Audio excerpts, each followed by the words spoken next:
All right. Hello. How's it going? Welcome back to another React night. I'm sorry I'm a little bit late. I had some technical difficulties, and basically what happened was I'd loaded up OBS and I just checked the desktop cam tab that I have, and I couldn't see the desktop, and it stumped me for a good like 10 minutes, and I was thinking, why the fuck is this happening? Why can I not see the desktop? But then it hit me because I took my computer to the computer shop recently for a health check, and then when I came back and I plugged it all back in, I plugged my monitor into the wrong graphics card. So it took me a good 10 minutes to realize that, and yeah, that's why I couldn't see it on the screen. So that's why I was trying to get on for 9:30, but yeah, that just fucked me up because it just threw a curveball at me at the last second. I was like, no, but it's fine. I figured it out in the end. It's all good. It's all good. Oh god, I don't know, man. I don't know. Technical difficulties. How people do it? Who's here, by the way? Wait, I need to shut that up for a start.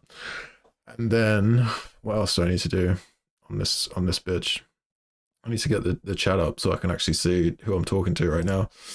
It's Spud Guy. Hi, the bird. What's up, guys? How we doing? What's good? What's good? What you saying? What you saying? Hello, the fella smeller. You have multiple GPUs.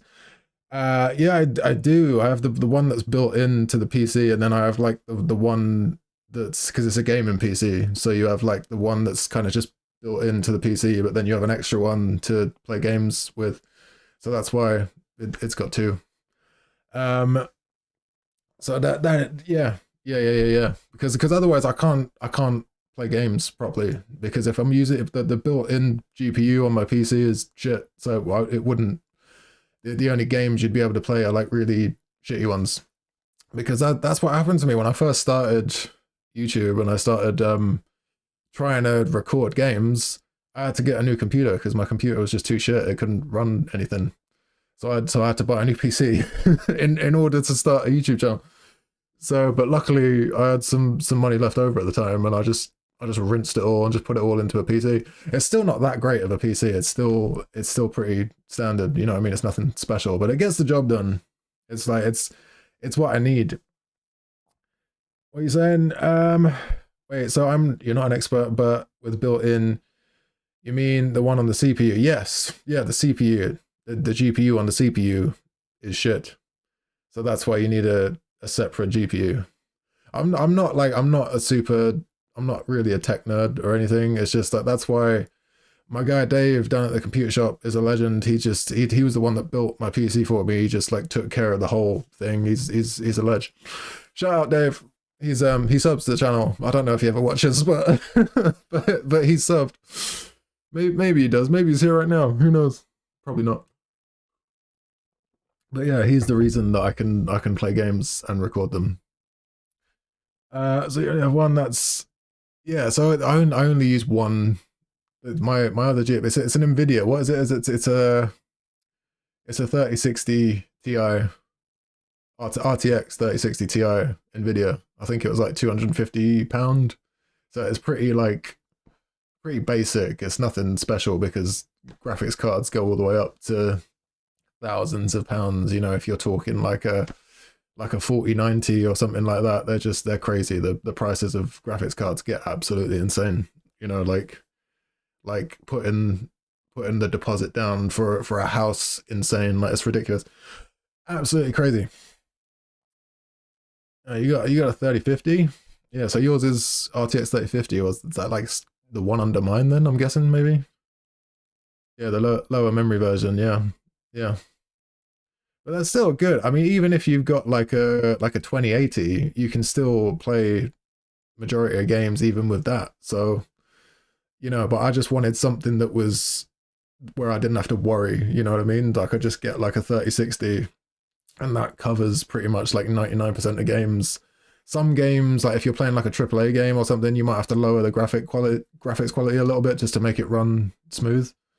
But But yeah, for the most part, since I've had it, I've had no problems playing any games whatsoever. So yeah, it was a good purchase. It was worth it. But like I say, my guy Dave down at the computer shop, he knows what he's talking about. So he was able to guide me and make sure that I was, getting all the right components together and everything. Um, the strongest fanless GPU you could find. I had to put an extra fan in my one to keep the GPU from overheating.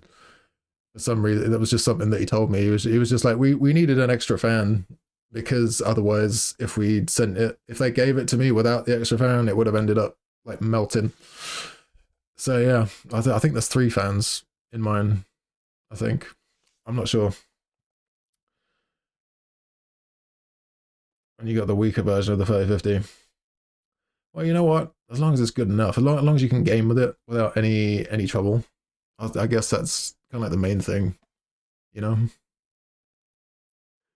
I guess we are. We've got into some deep GPU conversation now. How did we get here? It's my fault. I started it. I was like, oh, I was having a problem with my. What was I having a problem with? Getting my desktop to show up. So look, you can see now. You should be able to see it. Please say you can see it. Can you see it? Yeah, it's all good. I can see it on the screen, so you should be able to see it. If you can't, I'm gonna cry. I'm gonna cry real tears. But it should be all good. It should be all good. Okay.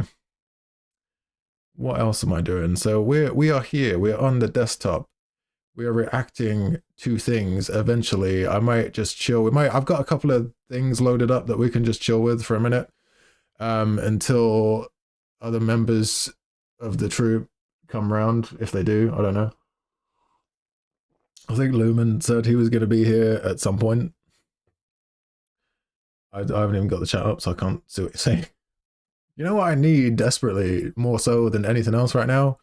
I need a better second monitor because the second monitor that I'm using right now is just like a tiny little one, and I'd like to get like an actual proper one because that way it'll just make me I'll have so much more room on the screen so I can have like the chat up and my OBS in the same space instead of having to click off the chat to check my OBS and then get the chat back up.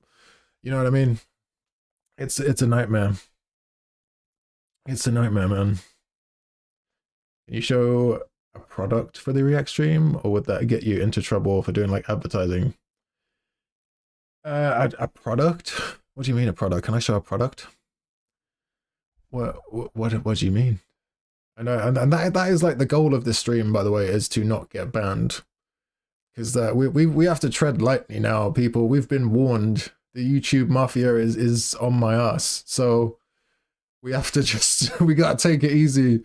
Otherwise they're gonna be knocking on my door going, don't play videos on your stream. How dare you play videos that have got some kind of background music in them, you absolute bastard. How dare you? I don't know, man. What a crime. Wait, you want to show your fanless GPU? It's gorgeous. I mean, you can if you want.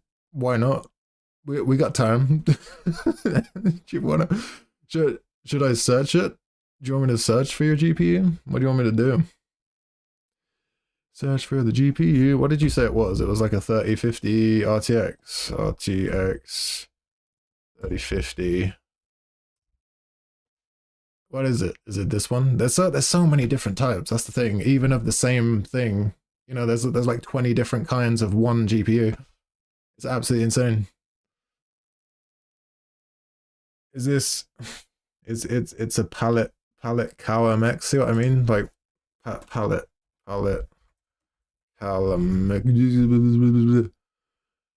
This thing? Is this it?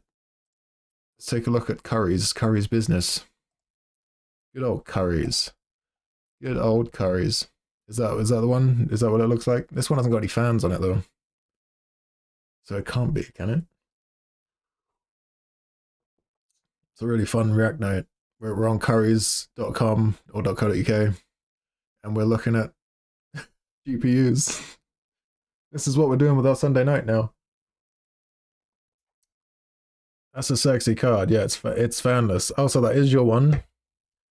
Is your I don't know. I mean, this one for me doesn't have much sex appeal. To be honest with you, I prefer like let me show you mine. Wait, what is it? RTX 3060 Ti. So this is I can't remember if it's MS. I think it's an MSI one. Yeah, I think it's this one. Yeah. So yeah, it's like 240 right now. That's my one. So yeah, you got like two fans built in. Yeah. I mean, you know, it's got some sex appeal about it. It does. Like it's just fans and lights are so overrated. I don't know. I like the look of the fans on there, you know? I mean, you don't need them and you're never going to see them as well, which is a point. This is a 3060 though. This is not a Ti. This Google's lying to me right now. Where's the Ti at? That's a 4060 Ti. Can you not buy it anymore or something? Let's check the Nvidia. It's an Nvidia graphics card. I don't know why I'm like so hell bent on this all of a sudden. I don't know, but basically it looks something like that. It looks something along those lines. It's like a little rectangle with two fans on it. There you go. That's you know what I'm saying? That's it. You got your metal block and I love it. I mean, hey, I'm not judging. If you like your metal block, then you know, I respect that, you know. I respect it. I respect your love for metal blocks. I ain't mad about it. I ain't mad. I support you. You know. I mean, it is also nice. See, you know what I'm saying? See, I'm getting you attracted to it now. In your heart of hearts, you know it's got some sex appeal. All right, let's have a quick geo guesser.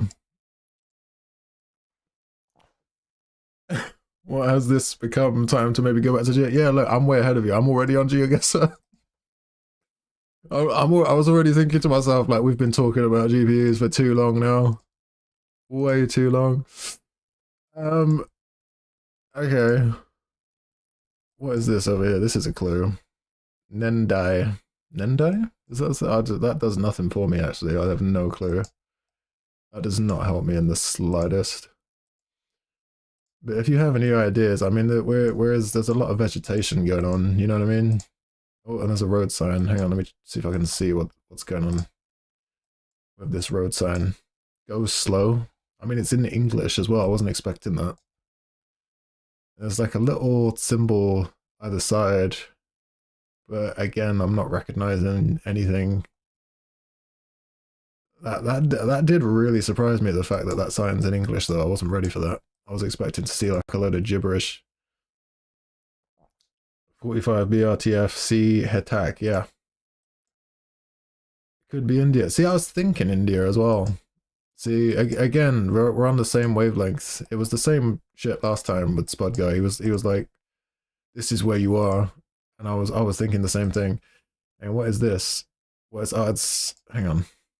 Let's get a closer inspect. It's you do get this kind of shit a lot in India, don't you? Like these kind of trucks. Yeah, this is looking a bit India to me. Yeah, yeah. But where in India though? That's the thing, because that's what we got to work out now. It's got to be India, yeah. It's India, but do we have any idea? It's kind of like in the middle of nowhere in India. I'm feeling right now. I didn't realize India could get this green. Actually, this is hey, look at it. There's trees everywhere. What's going on? Oh, another go slow sign. I don't know why they went with English for the signs either. I don't know if that means anything. All right, I'm feeling we should just guess somewhere in India, like just go for a wild guess because this road is not really doing anything else for me. It's not giving me any more clues. It's not giving me any more blues clues. Hang on a second. Can we get a close up of this? Just chopped me. How many people are on this bike? There's one guy. Is that the same person just like glitched out? Or is that actually, no, that's two separate people, isn't it? Look at this guy with his bitches. He's loving life. Riding down the highway on his motorbike with two bitches on the back. He's loving it. Oh, good for you, man. Good for you. Living the life. Living the life. Alright, I'm gonna give up and say India. Could I look towards the horizon a bit? What this horizon? It's just road. There's nothing else going on but road. And signs with arrows on them, which, you know, doesn't really do much for you. Alright, let me just get to this little section up here because something's going on here. Oh, we got a starting line. We just stumbled into a Mario Kart track. So okay, so yeah, that's looking very Indian. Yeah. We're gonna have to guess. We're gonna have to guess. I have no clue. It's somewhere in India. It's somewhere in India. But India's a big place. I'm feeling like it's here somewhere for some reason. My intuition is saying it's around here. It's got to be on a green section. We know that because of all the vegetation everywhere.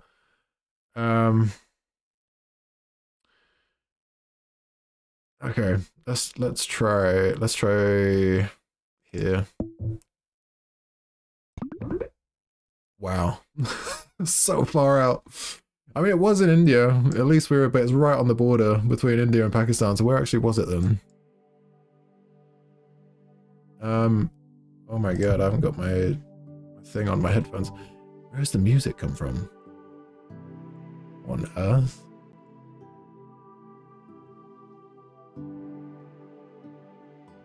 Does this have music? Am I tripping it? Is that in my head or is this coming from the PC? Is that my internal monologue kicking in or something? What? Where's the music? It's coming from this tab as well. It's good. Yeah, you hear it too, thank God for that. I'm not crazy. I'm not crazy. Ooh. I mean, are you vibing? We're having a joint delusion.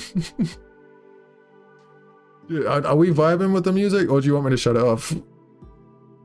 It's kind of nice actually because we got it kind of fits this scene quite well, doesn't it? You know, driving down the coast. Nice chill music playing in the background. It's kind of nice. I like it. You don't care and Smuggo likes it. Okay, we'll keep it. Fine. Yeah, I actually do like this. It's calming me down. It's lowering my blood pressure. Which I need today. It's been one of those days, folks. It's been one of those days.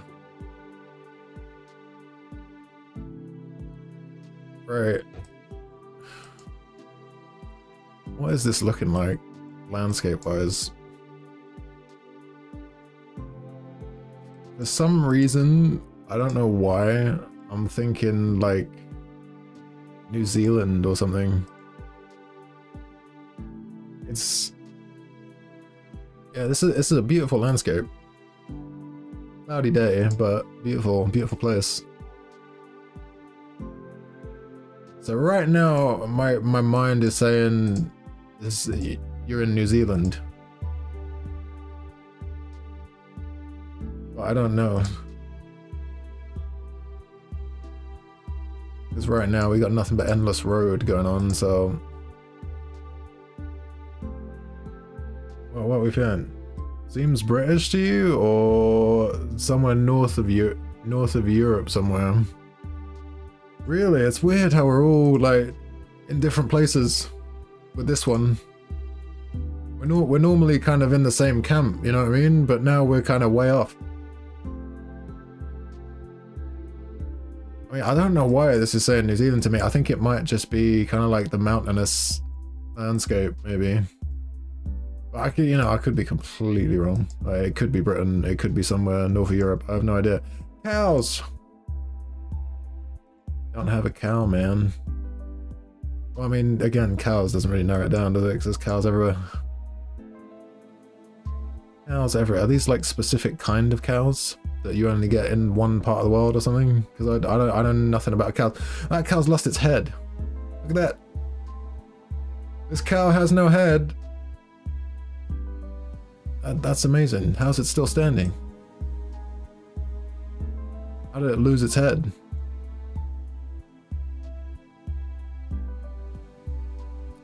A bit skinny, yeah. And they're not like traditional, you know, like black and white cows. You know what I mean? Because most of the time when you think of a cow, you just think of a black and white cow. Ooh, camping for bud. For bud. I can't read it. Wait, let me see if I can get closer. Ooh, I can't really. Okay, now I'm thinking sort of like Norway or something. Or like somewhere Scandinavian, maybe? That looks a bit Scandi up there, like a Scandi word. So that sounds Dutch to you? Yeah, see, I'm thinking Scandinavia now. I'm thinking like Sweden or Finland or Norway or somewhere like that. Because that's definitely turned me off of New Zealand, 100%. There we go, Steigen. Yeah, that's definitely. I mean, it sounds a bit German, but it also sounds a bit Scandinavian at the same time. So it could be either or. For Steigen for Tidspark. Where is that in the world? I don't want to cheat. I'm not gonna look it up. So I'm gonna guess Finland, I think.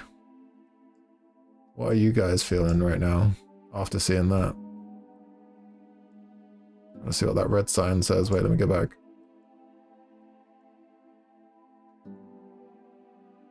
Husk something or other. I don't know. No idea. No idea. This is a gorgeous place though, wherever it is. I want to go there. I want to be here in real life. Yeah, it's not German. Yeah, so we know it's not German because we have a German in the chat. So it's not German confirmed. We can rule that one out. Oh, sheep. Just chilling on the side of the road, doing their thing. Oh, look at this sheep as well. There's another one. Alright. You're feeling Netherlands. You don't think Netherlands, but pretty close. Alright, this is an interesting one because we're all kind of all over the place. Even with a clue, we're still, because I'm thinking like up here somewhere, right? Like Norway, Sweden, Finland, somewhere around here.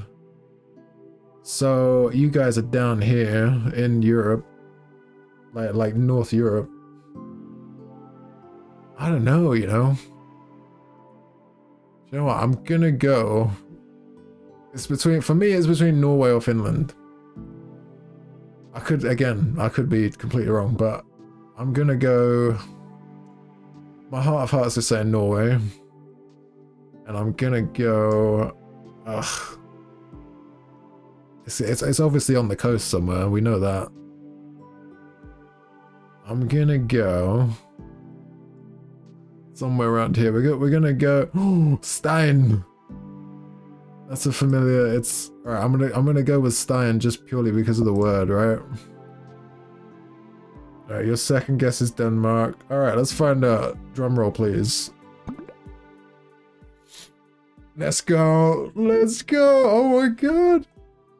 That was. I mean, I was still. Oh come on, man. That's pretty damn close. That's pretty damn close. Holy. That's yeah. I was not expecting that. I was not expecting to be that close. I mean, it's still, you know, a good few hundred miles, but you know, at least I was in the right frame of mind, the right country. It was the word. It was that Stegen or whatever it was. It was just like, nah, it sounded a little bit Scandi. All right. Holy shit. Holy shit. All right, I got something. I mean, we can go back to GeoGuessr a bit later if you want. This is just great to kind of have open just for, you know, like rainy moments on the stream. Have you guys heard of this one before? Have you heard of Bandle? Have you heard of it? It's where you have to guess the song. It plays an instrument, and then it plays another instrument, and then another instrument, and it slowly kind of builds up the song, and you have to guess what song it's playing is. Did I explain that well? Probably not. You've never seen it before? Oh, good. Okay, at least you've never seen it.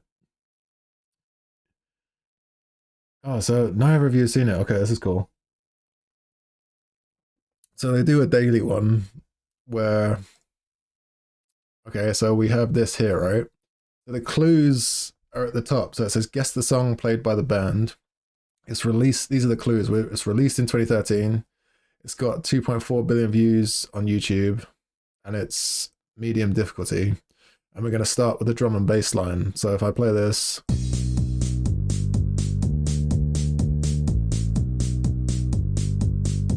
You have to see if you can recognize it.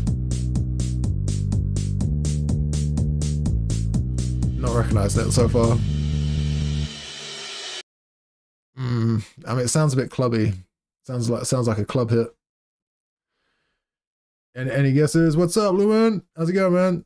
We're just doing some Bandor right now, so we have to guess the song that the instruments are playing. So we play one instrument at a time, and we have to guess the song that it's playing. Despacito. I don't think it's Despacito. All right, let's try the piano. Oh, that's the bass line. Hang on. How do I get to the next instrument? Oh, it says press skip to hear more. Okay, sorry, I'll be a dipshit.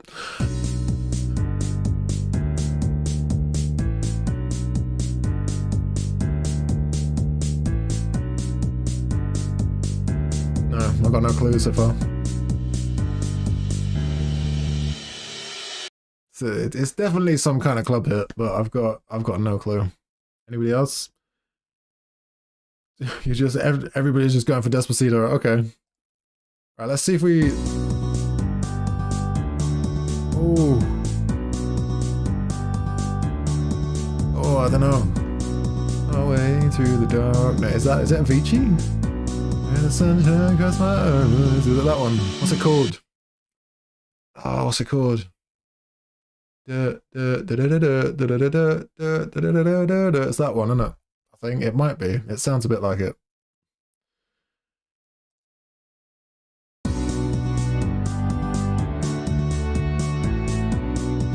Wake me up. That's it. Thank you. That's the one. Yep. Just wake me up. Wake me up when it's all over. Yep. All right. Let's just hear the rest anyway.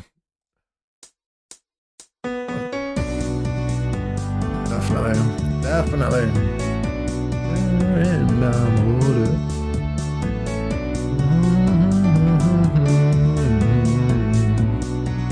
Okay, let's go outside. Wake me up, Avicii. Yeah. Yep. Okay. Well, that was the daily one that they do. Yeah, Avicii was great, man. It's a shame. You know, I watched his documentary on Netflix and got really choked up by it. Sucked. I mean, it was a great documentary, but it's just the situation just awful. Ah, man. Should we do one more? We can look at the. Oh, really? It's locking me out of the past 7 days. Of course you have to pay for it. Of course, why wouldn't you have to pay for it? Why wouldn't you have to pay it? Why wouldn't you have to pay for it? God, they're cheeky fuckers, aren't they, these people? Cheeky bastards. Putting it behind the paywall. There's probably a free version of it out there somewhere, to be honest, but maybe we could play. Oh, yeah, he died? You didn't know he'd passed away? Yeah. I think it was overdose. Yeah, because he was in, like, from all the fame of being like a worldwide DJ and everything, it just, you know, it was a lot. You know, it's a lot for people, and their fame is just, you know, such a bullshit thing. People don't realize. You know, it's like, sure, it comes with a lot of pros, but it comes with a shitload of cons as well. Yeah, I mean, watch the documentary on Netflix. Wait, what was it called? I'm Tim. Yeah, it's a great documentary. But really sad as well.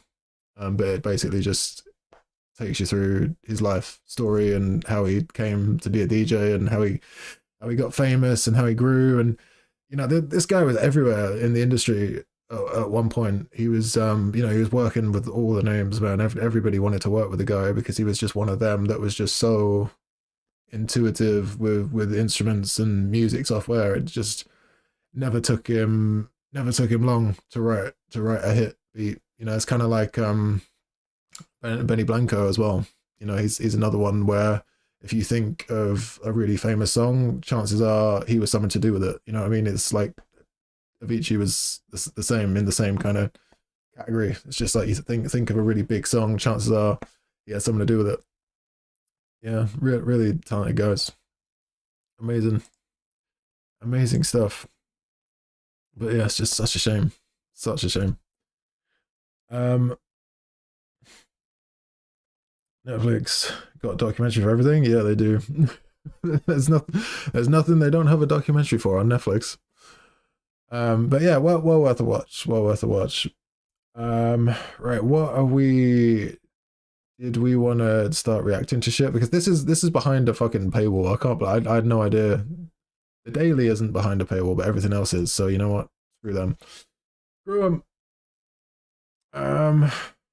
Right. What are we gonna react to? Let me just check the Discord stuff. React suggestions on Discord. We got. Oh, and you know what we should do as well? We should do the Wheel of Names thing again. Yeah, look, oh look, it's already on there as well. So okay, all you guys are already here. Sweet. I'll take myself out, actually, I think, for now. And then we can just kind of, yeah, we're gonna do the wheel again. So we'll spin, and then wherever it lands on can kicks off with something. Is it gonna be Spud Guy? Oh, he just missed out. It's Lumen. I was gonna say, like, Spud Guy has the most insane luck with the Wheel of Names, but then it did that to him. All right, Lumen, you're up. So throw something in whenever you're ready, and try not to make it something that's gonna fuck the channel over, basically. You know.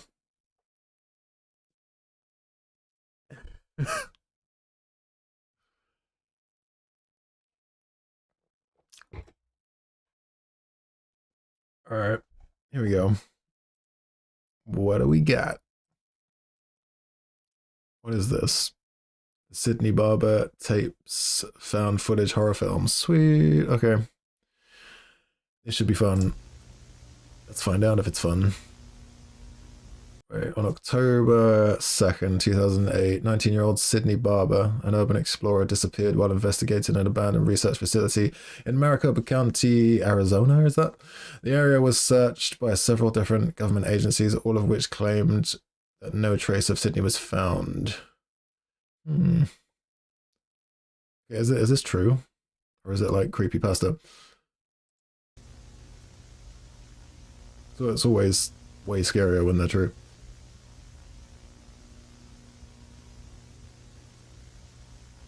"15 years later, footage from Sydney's camcorder on the night she disappeared was leaked to the public by an unknown source. The following string of recordings have since become known as the Sydney Barber tapes." You don't know if it's real? Camera on, light on. Here we go. I don't know. You know, I don't know if it's like if it's actually legit or if it's just like Blair Witchy type thing. You know. Both are really cool. I mean, Blair Witch is amazing. It's one of my favorites horror film.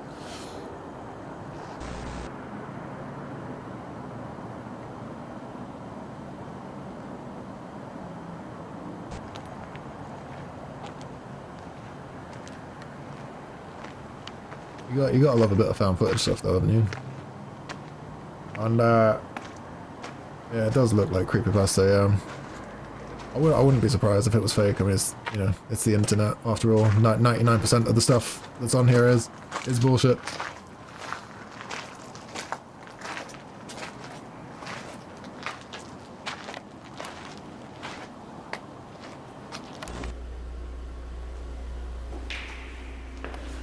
Tanya Blair Witch was a satanic creation.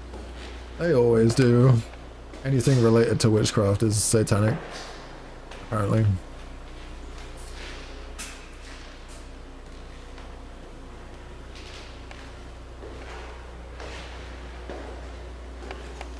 Oh, this is cool. I'm loving the vibe of this though. This is super Blair Witchy.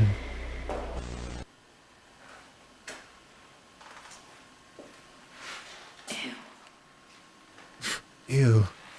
Gross.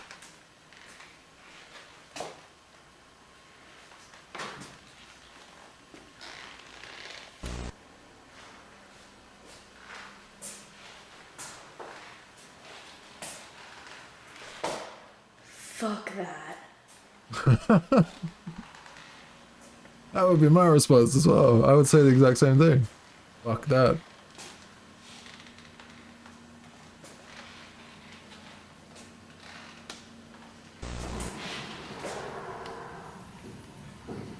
I mean, this could be like a student film or something, you know?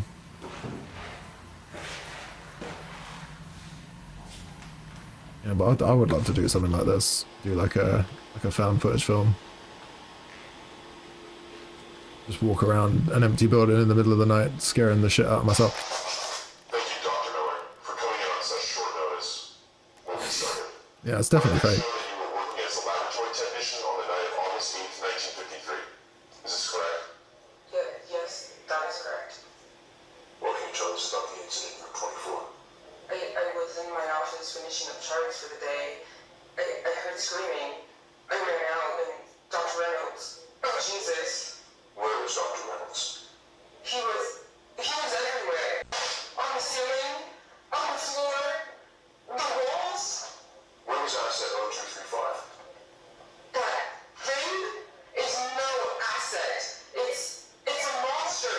We created a monster. Oh God, what have I done? We're not safe here. Dr. Miller, the asset has been contained. You don't understand. This facility, not just things inside of it. It's all evil. I need to leave. Ma'am, you need to go down to the lab and do final analyzations. No! I will not go down there. You can't make me. Doctor, I assure you. I can't go down there. I won't go down there. Shit. Jeez. Calm down. No!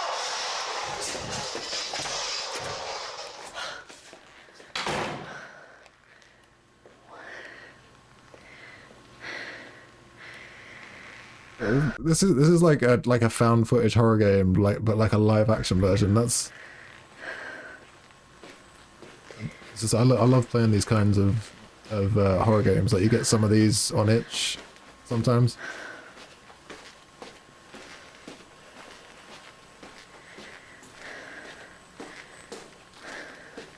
I need to get the fuck. Yeah, it's looking a bit backroomsy.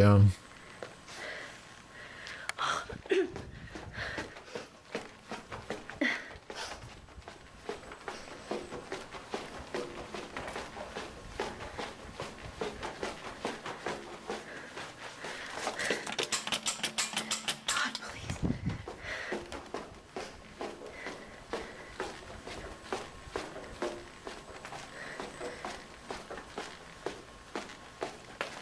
Did she just go out the way she came in? Like,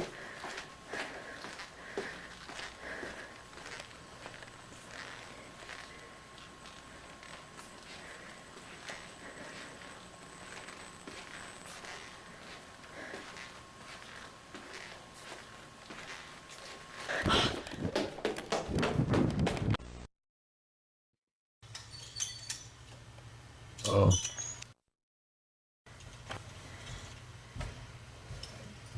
Was it like a Slender Man type deal?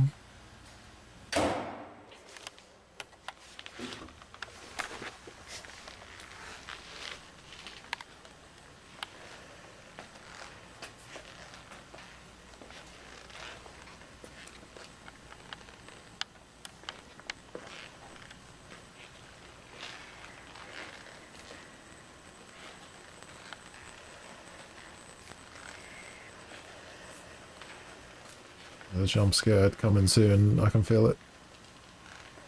It's building.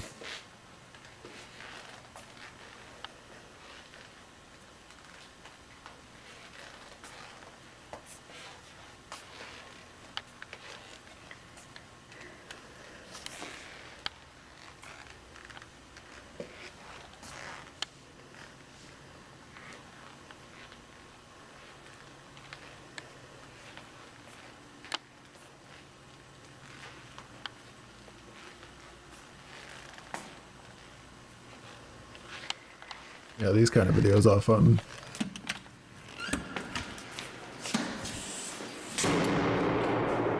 It's like, even if they are fake, they're still fun to watch.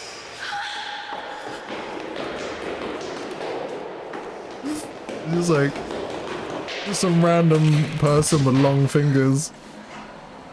What the fuck? I'm losing my mind.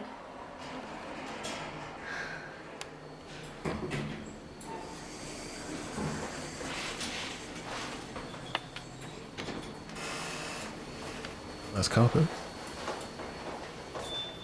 That carpet looks really out of place. This place. Next to those walls though, doesn't it? I don't know why I'm just like judging the decor all of a sudden, but it just looks like it doesn't belong at all. Like, it's an incongruous carpet.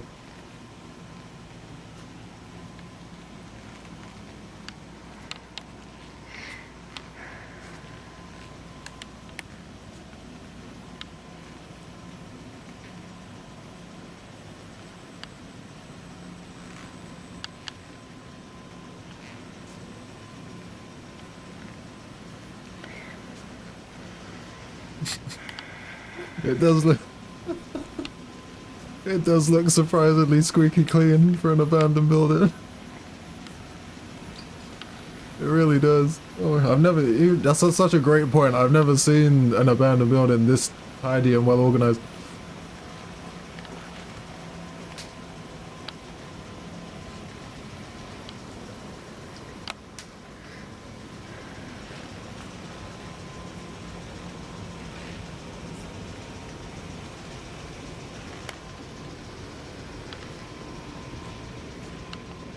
Is that the way out? Go, bitch, go. Save yourself.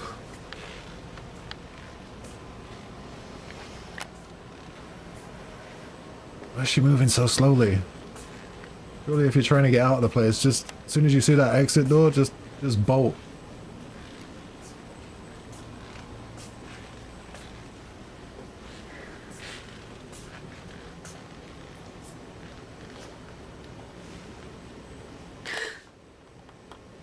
Room 24.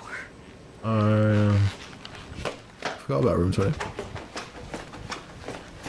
Why are you running away from it? This is ridiculous. Oh my god. This is like a... What the fuck? This is like a C movie or something, you know? Room 24.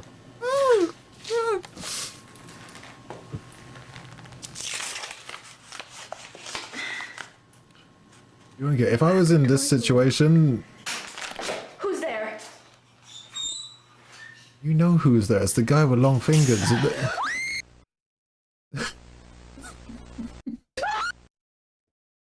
It's like, it's so bad, it's good. You know what I mean? It's so bad, it's good. Oh god. She dead.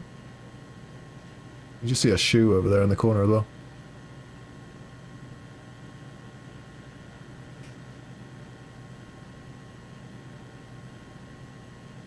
Alright, it was still good though. I still enjoyed it. It was still fun.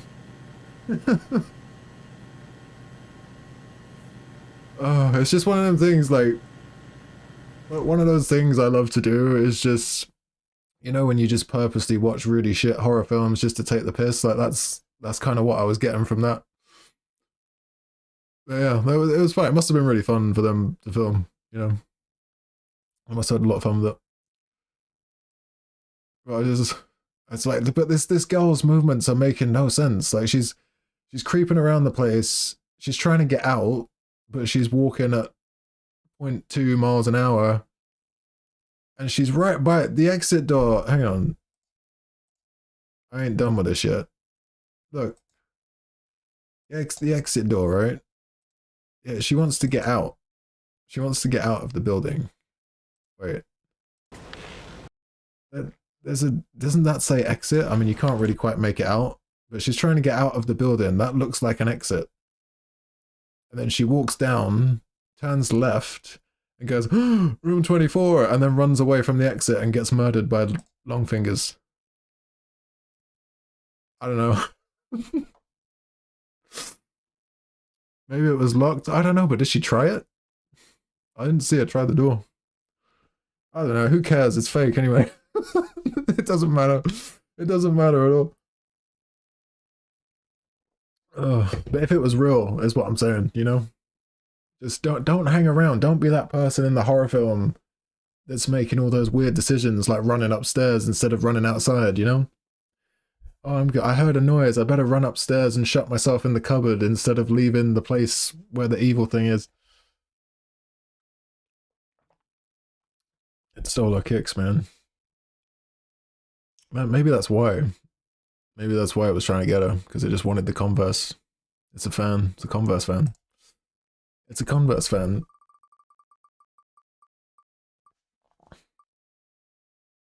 Oh, it's Lumen again.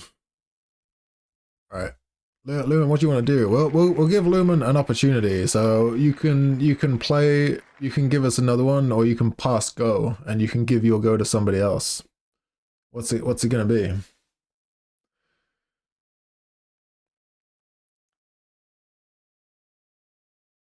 What's it gonna be?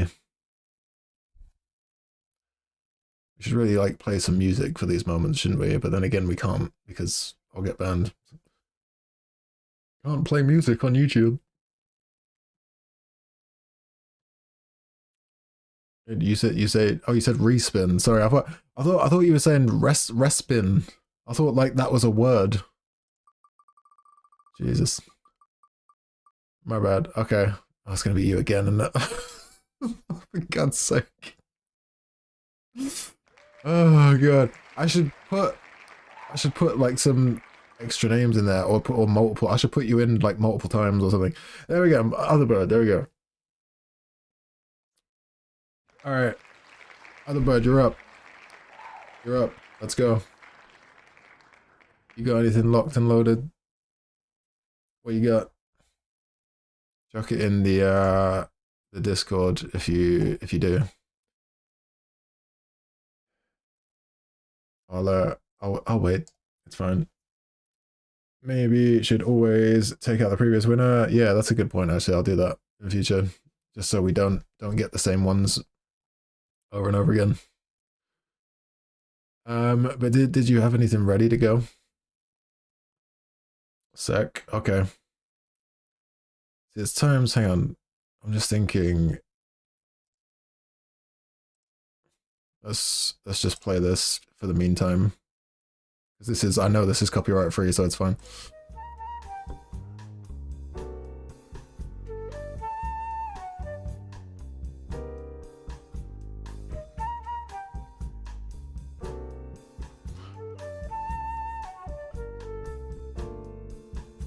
Wait, oh, you got. Hang on, let me check out your one as well.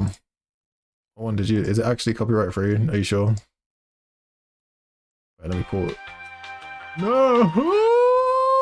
That's not actually copyright free. I've looked at that one before. Oh. That's not copyright free. It says it's copyright free on YouTube, but it's not. I've used it before in one of my videos, and it got flagged. Hopefully I stopped it in time, because I think it's like a 5-second trigger. So I think we should be all right. I think we should be okay. All right, money in a nutshell. Let's take a look. Are you really gonna add me right now? Cash, Wonga, Dosh, Big Chungus. money. Many argue that it makes the world go What is round. this? Others may simply think it is the root of all evil. Well, back long ago, and I mean super long ago, like before YouTube existed, when money wasn't really a thing, you had bartering, the exchange of goods or services for other goods or services without the use of money, which pretty much just looked like two blokes stood in a field saying something along the lines of this: I'll give you 2 cows for your shovel. Make it 3 cows. Okay, deal. And then they would simply trade 3 items cows and for go a shovel. about their day. Now, this system worked flawlessly until they realised something like this could happen. I'll give you until China a came cow along. for 6 fish. But I don't want a cow. Oh, shit. And it was here that they invented money. Throughout history, various civilizations have created their own forms of currency and economies to buy and sell goods or services and reward individuals for their work. Whether it was the Egyptians with their receipts that showed how much grain they had stored, the Romans with their salt as salaries, or the Chinese creating paper money, it all built the foundations on how we use money in the modern world. Now, of course, today, different countries and territories have their own currencies. The American dollar, the Japanese yen, the European euro, the Swiss franc, and the South African rand. Oh, and there's also England, where the local currency is a tea bag and half a packet of crisps. And each of these currencies have exchange rates. Say, Can for confirm. example, you had 1 million Iranian rial. Nice, sounds like a lot. Well, say you were to then book a flight to the US of A, when you land, that 1 million Iranian rial in the US is worth a whopping $23. Rapper 50 Cent in Iran would technically be known as 21,000 rial. Now, money can be used to buy most things in life, really. Food, animals, drugs, Let's go! vehicles, Fucking property, G Fuel, man. clothing, the list goes on. Now, it's of course important to mention that 2 items of the same type can each hold different values. For example, this car is around $222,000, whereas this car is $70. This plain white t-shirt is $7.60, whereas this plain white t-shirt is $160. And of course, the art world is known for being pretty crazy when it comes to money. Different art pieces selling for different prices all the time. Insanely going for tens crazy. of millions a lot of the time. Take this piece for example, Orange, Red, Yellow by Mark Rothko. Now, this piece sold at auction for $86,882,500. And just quick, Fucking ridiculous. I've never understood it. Why? What's so good about that? Why is that worth 86 million pounds? It, it just looks like a sign that was once red and then someone pissed all over it.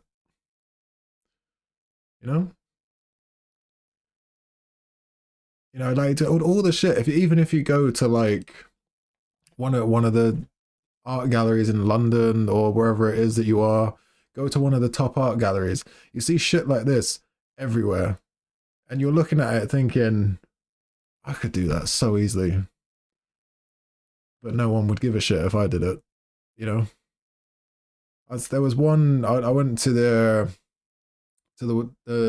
modern art museum in London when I was a kid, and it was literally a yellow canvas with blue and green and something else, like just shapes, like a square and a triangle and a circle, just pasted on a yellow canvas, and it was worth millions.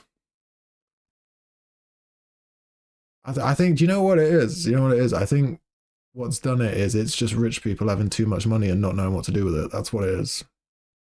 That's how it's became a thing. That's how you've got pieces of shit like this going for 86 million.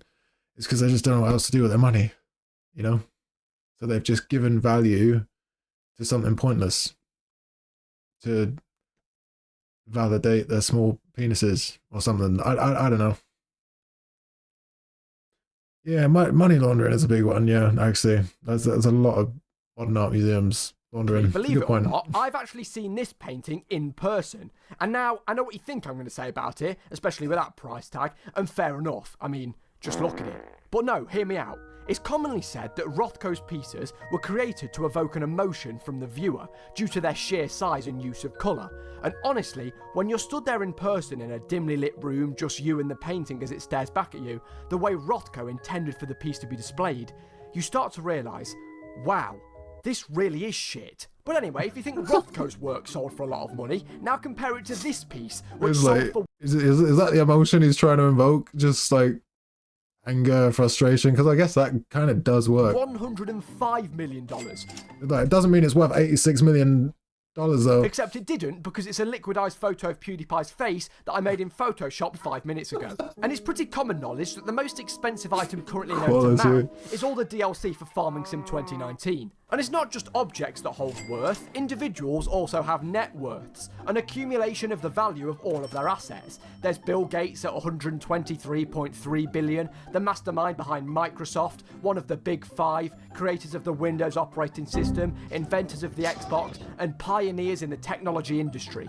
And maybe his biggest feat yet, he can jump over an office chair. Is it true that you can leap over a chair from a standing position? Depends on the size of the chair.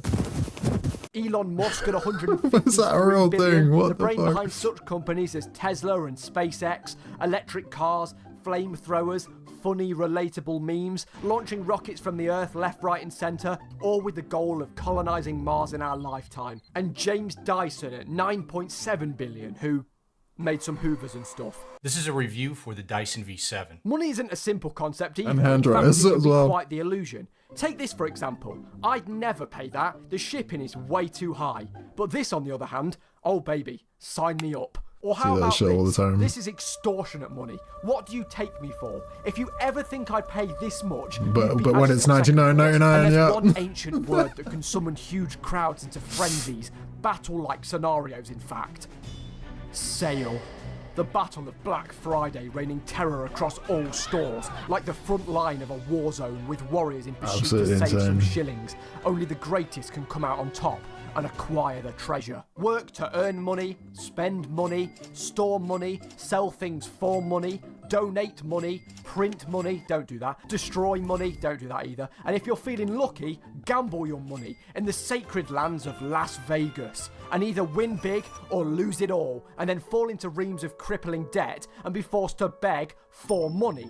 See, it's all one big circle, really. Oh, and there's also tax, but I'm not going to get into that motherfucker. Money is super useful. Buy a pair of shoes with it, use it as a very expensive paperweight, bail a friend out of prison. It's endless fun for all the family. And hey, ultimately, all money is just pieces of paper and metal that us humans have given value. And by that logic, any item could be currency. This image of a monkey eating an ice cream could be a form of currency.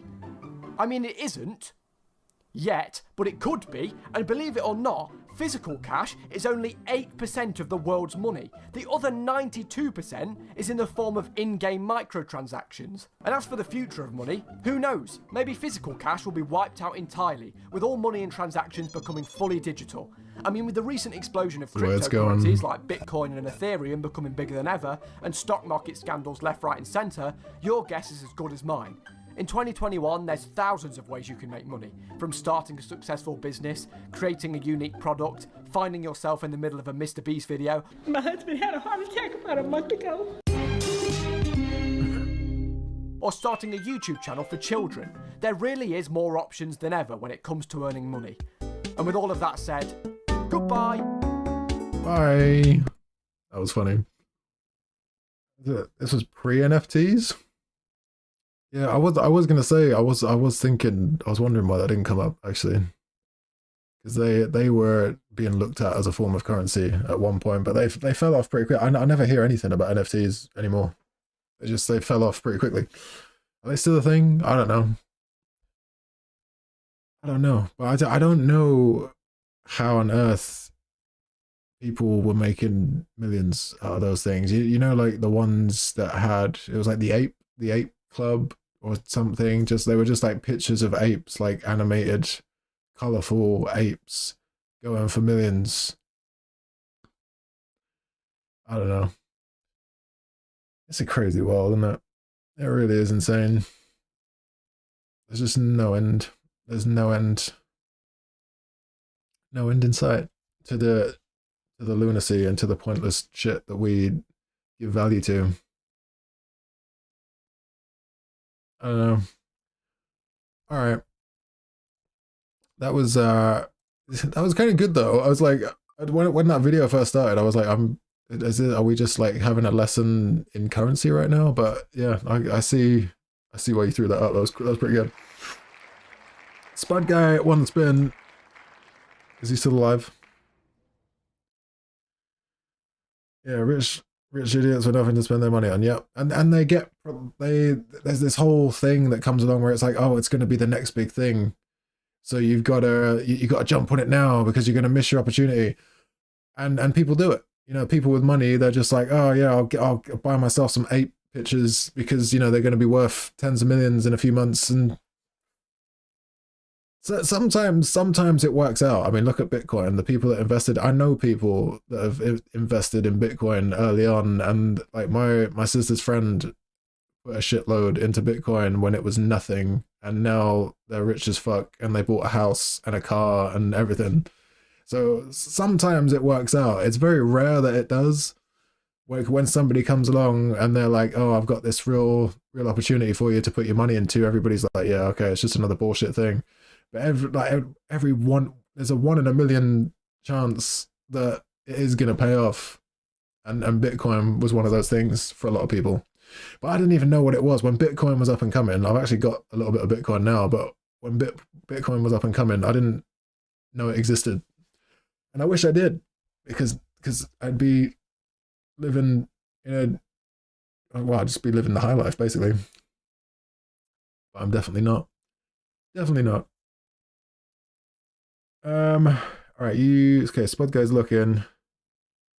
You could do a round of GeoGuessr while I look. Okay, yeah, let's do that. Let's jump back into the vibe of GeoGuessr. So we are, I don't know where we are. Buildings are not giving anything away right now.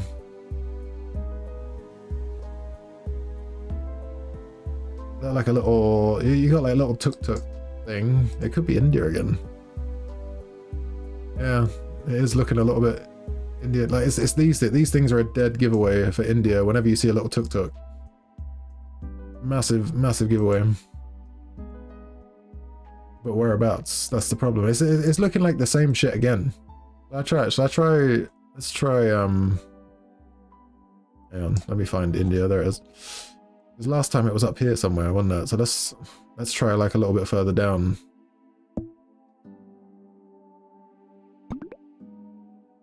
Yeah, no, oh no, it's Sri Lanka. Okay, so it's off the coast of India, like close enough. Close enough, you know.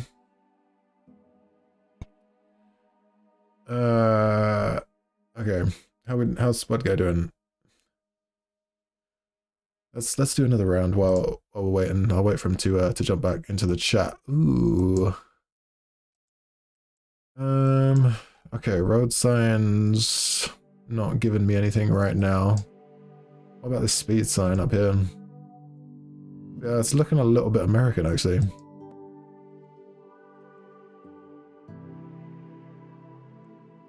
It's feeling a little bit American.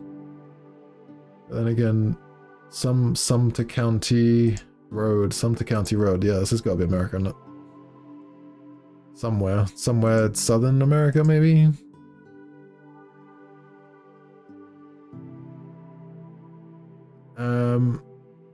Okay. Okay, bear with. I'll try and figure this one out real quick, and then we'll watch Spud guy's thing. It's definitely, I just don't know whereabouts in America. That's the problem. Do you know what? I'm thinking it's gonna be like Louisiana or something. Somewhere around here. Let's go. Ah, Florida. Alright, well I was right, it's Southern America. Still close enough. Just completely the wrong part of Southern America. Okay, what do you got, Spud guy? What do you got? Oh, it's a creepypasta. Ooh, it's a long one. Yeah, okay, we can do it if you want. I mean, if everybody's down to watch it, then we'll do it. Is everybody down? Can we get a unanimous decision?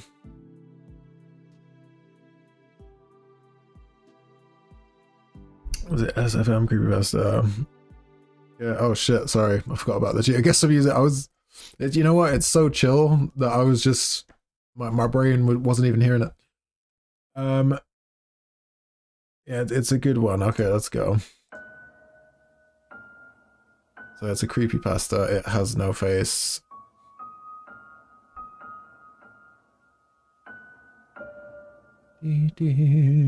Everyone has tales about the strange and bizarre.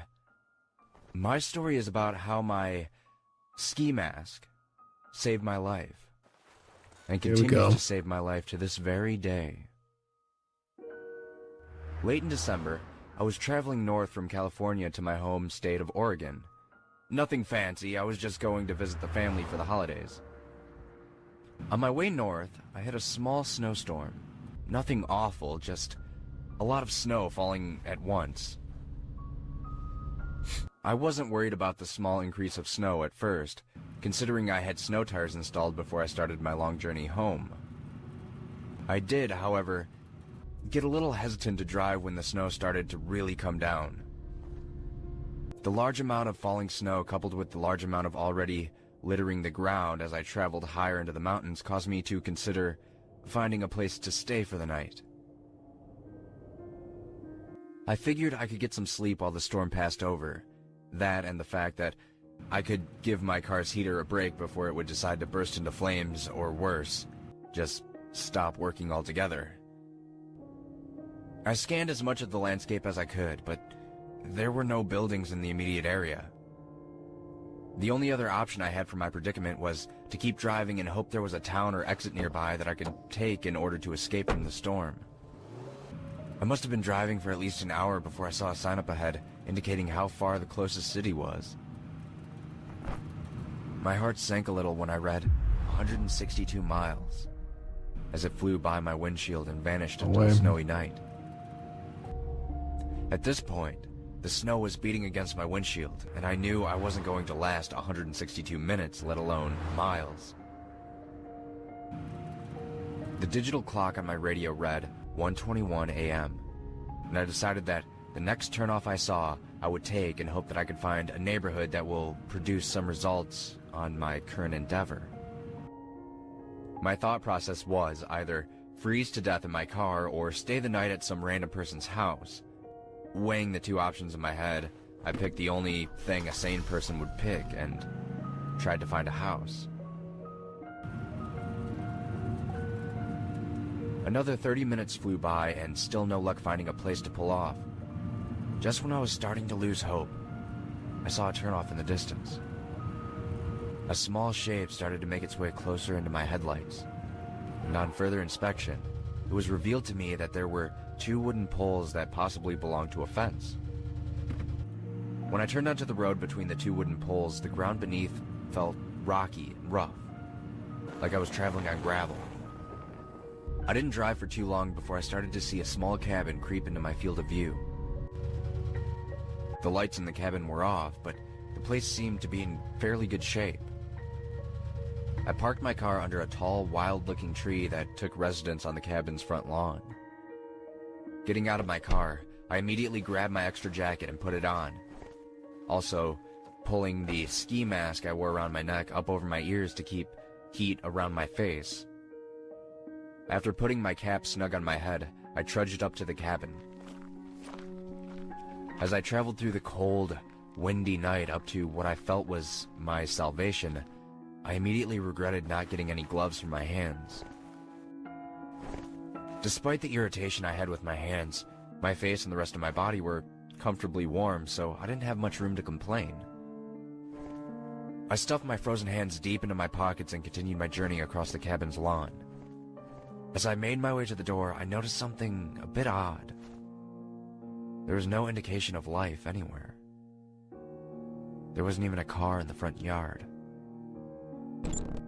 Taking my right hand out of my pocket, I knocked 3 times, waiting patiently before saying, "Hello? Is anybody there?" I'm sorry to bother you so late at night, but I need a place to stay for a few hours. Nothing answered my plea for help. So I knocked 3 more times on the door, hitting my knuckles harder against the aged wood of the entrance. "Hello?" I said, again a little louder before continuing with, "I'm not here to rob you or anything. I just need a place to stay for the rest of the night. I promise I will be gone by sunrise." As I finished my last sentence, I touched the ornate metal door handle, noticing that the door seemed to be unlocked. I said in a loud voice, "I'm coming in now. If there's anybody in there, please, please let me know." I pressed the metal lever down, finding it a bit odd that the door was unlocked, and opened the door with little resistance on the other end, closing it behind me with about the same resistance despite the fact the door was really, really old. Looking around the area, I noticed the cabin had 5 rooms, the living room, which was the largest, a small kitchen, an even smaller washroom, and what I assumed were 2 small bedrooms in the back. No lights were on inside this cozy cabin, making it almost perfectly dark if my eyes weren't already adjusted to the darkness from outside. I decided the best thing to do would be to search for a light switch, so I took out my phone and turned on the flashlight app to scan the walls. Of course, my scan produced no results, however, and at the risk of losing precious battery power on my phone, I decided the best option would be to turn off the light and put my phone on airplane mode. Before turning off my light, I studied the paintings hanging on the wall that I glossed over in the initial scan. I love how overly descriptive it is. Like it goes even further than it needs to with the descriptions. Is this something that someone has? Is this a creepypasta story that someone's taken and narrated and then just thrown together in Gary's mod or something? Is that what this is? Each like, painting it's really, really well put together. that crossed my sight was just typical landscapes of harbors, things like that.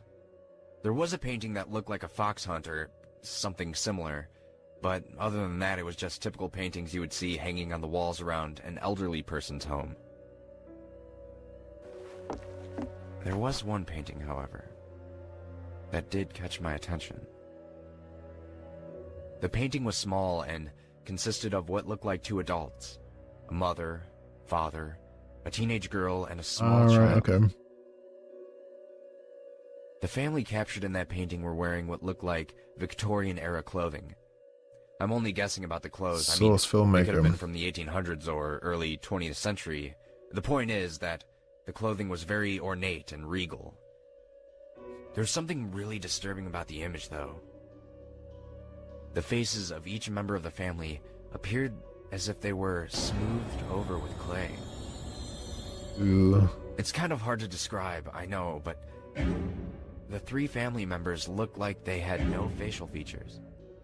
By no facial features, I mean, instead of the normal ones that you and I have, the 3 people in the painting had grooves of smooth flesh where normally you would have eyes or a nose, mouth. The only person in the painting that didn't possess a blank face was the teenage girl, which appeared to be normal for a teenage girl. In fact, she was actually quite breathtaking. I pulled myself away from the painting to take a glance at my phone for the first time. My phone indicated that it was past 2 o'clock in the morning, so I decided to go back to the room and check to see if it was occupied. To my relief, the room was vacant. Besides a medium-sized bed, ornate dresser, and a nightstand, there wasn't much to go by. The walls were blank, apart more sappy paintings to give it a little more atmosphere, I suppose. Someone's behind him? Although there was no indication of a heating system, besides a chimney, the rooms were bearable enough that I figured I could just bundle up in my clothes under the covers in order to stay warm. I was only going to be there for a few hours anyway, so there wasn't much point in starting a fire, plus the people who owned the cabin would be back tonight considering how late it was. I hopped into the worn-out bed, facing the open door next to the other door, which I assumed was a closet, and pulled my ski mask completely up over my face to make sure my head would stay nice and warm for the rest of my stay. Pulling the fabric of my mask down slightly, I set the alarm on my phone for 4:30 a.m. and put it back down on the nightstand. I covered my face again and bundled up tightly with the sheets, closing my eyes and letting dreamland take me away until I woke up after what only felt like minutes, to the sound of scratching. My body froze as I heard the noise over and over again, softly coming from the closed door. I tried to relax. Yeah, I didn't see anything behind him. All the noises that I heard was just probably a rat or some other animal that was spending the night in the closet while... I don't know if I could sleep in a place where I just find like some really random photo of people with smoothed over faces. I love how he finds that picture and then the first thing he does is jump into bed and shut his eyes. The cabin's owners were away. There's no way I could do that. Quietly, I shifted onto my back, pulling my ski mask down slightly so a little slit appeared, giving me a small window to look out at what was there. I laid on the bed, stiff as a board, with my cap and my mask covering my face in such a way that it acted almost like a visor, giving me a small peek at what was in the darkness. Thankfully, my eyes were still adjusted to the dark, which gave me a small amount of reassurance as I continued looking in the direction of the scratching noise. The scratching continued, louder and louder for what seemed like minutes until, just like that, it stopped. Silence filled the room again, but it wasn't a safe kind of silence. The deafening silence in the room was foreboding, ominous sort of silence. The vacuum of sound in the air was the type of silence that happens in a movie just before something jumps out at you. Just when I began to calm myself down, the doorknob to the closet began to jiggle and turn very slightly. My heart was racing out of my chest as I saw and heard that knob turn, and every inch of my body wanted to just bolt out of the bed and out of that cabin before whatever was on the other side of that door got out after me. I laid perfectly still on the bed, despite the fact that I had a cocktail of adrenaline, nerves, and instincts telling me to get the hell out of there. My eyes widened as the door to the closet opened slightly, and I saw what looked like a dried head attached to an elongated neck pop out of the opening, accompanied by a skeletal body. The thing that was emerging from the closet crawled on all fours out of the doorway and slowly made its way to the bed that I was sleeping in. I had never been more frightened in my whole entire life as the thing stood up, almost touching the ceiling of the cabin, and looking down in my direction. The creature stood there studying me as I peeked through the thin slits in my mask. The jittering eyes. Pure terror swirling around in my mind as I glanced up at the body of the creature. Looking at the creature's skeletal face, I noticed that it had no eyes within its head, which led me to believe that it couldn't even see me even though I could see it. Just when the idea of not being able to see me started to give me a little comfort, the creature began to speak. "Strange," the creature whispered softly as it continued to watch me. On him, strange? And spoke again. "It had no fear of me," it continued to say in a hoarse tone as it began to breathe loudly, continuing to look at me and gripping down on the edge of my bed. Feeling the creature's bony hand touch the edge of my bed caused my brain to go into complete panic mode. The only thing that stopped me from jumping up was the thought that maybe the creature believed I was dead or asleep and wouldn't attack. "How can it not fear? How can it not fear me?" Wasn't Thing fearing said him through though. clenched teeth before loudly gasping and suddenly pulling back with its mouth open in an expression that almost resembled fear. Because he definitely "It is. has no face," the thing whispered to itself as it continued to back away. "It has no face," It's the like creature the- said again, but this even in time the picture. louder than before and slightly more unnerved.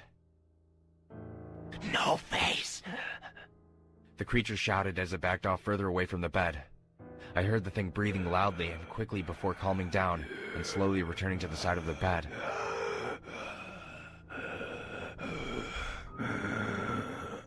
Leaning over me slowly, the creature continued to look at me before softly beginning to breathe on my face. I could smell its foul breath even through my mask. The smell was so powerful that it took all my strength not to gag as a reflex to the awful stench. In my mind, I made the choice to keep motionless, and did not do or say anything that would compromise whatever illusion I was giving the thing that was. I mean, like, this is like borderline molestation at this currently point. Studying me. The creature breathed on me again, softly. The stench I smelled from its breath could only be described as rotten, which only strengthened my resolve to stay perfectly motionless. Strange.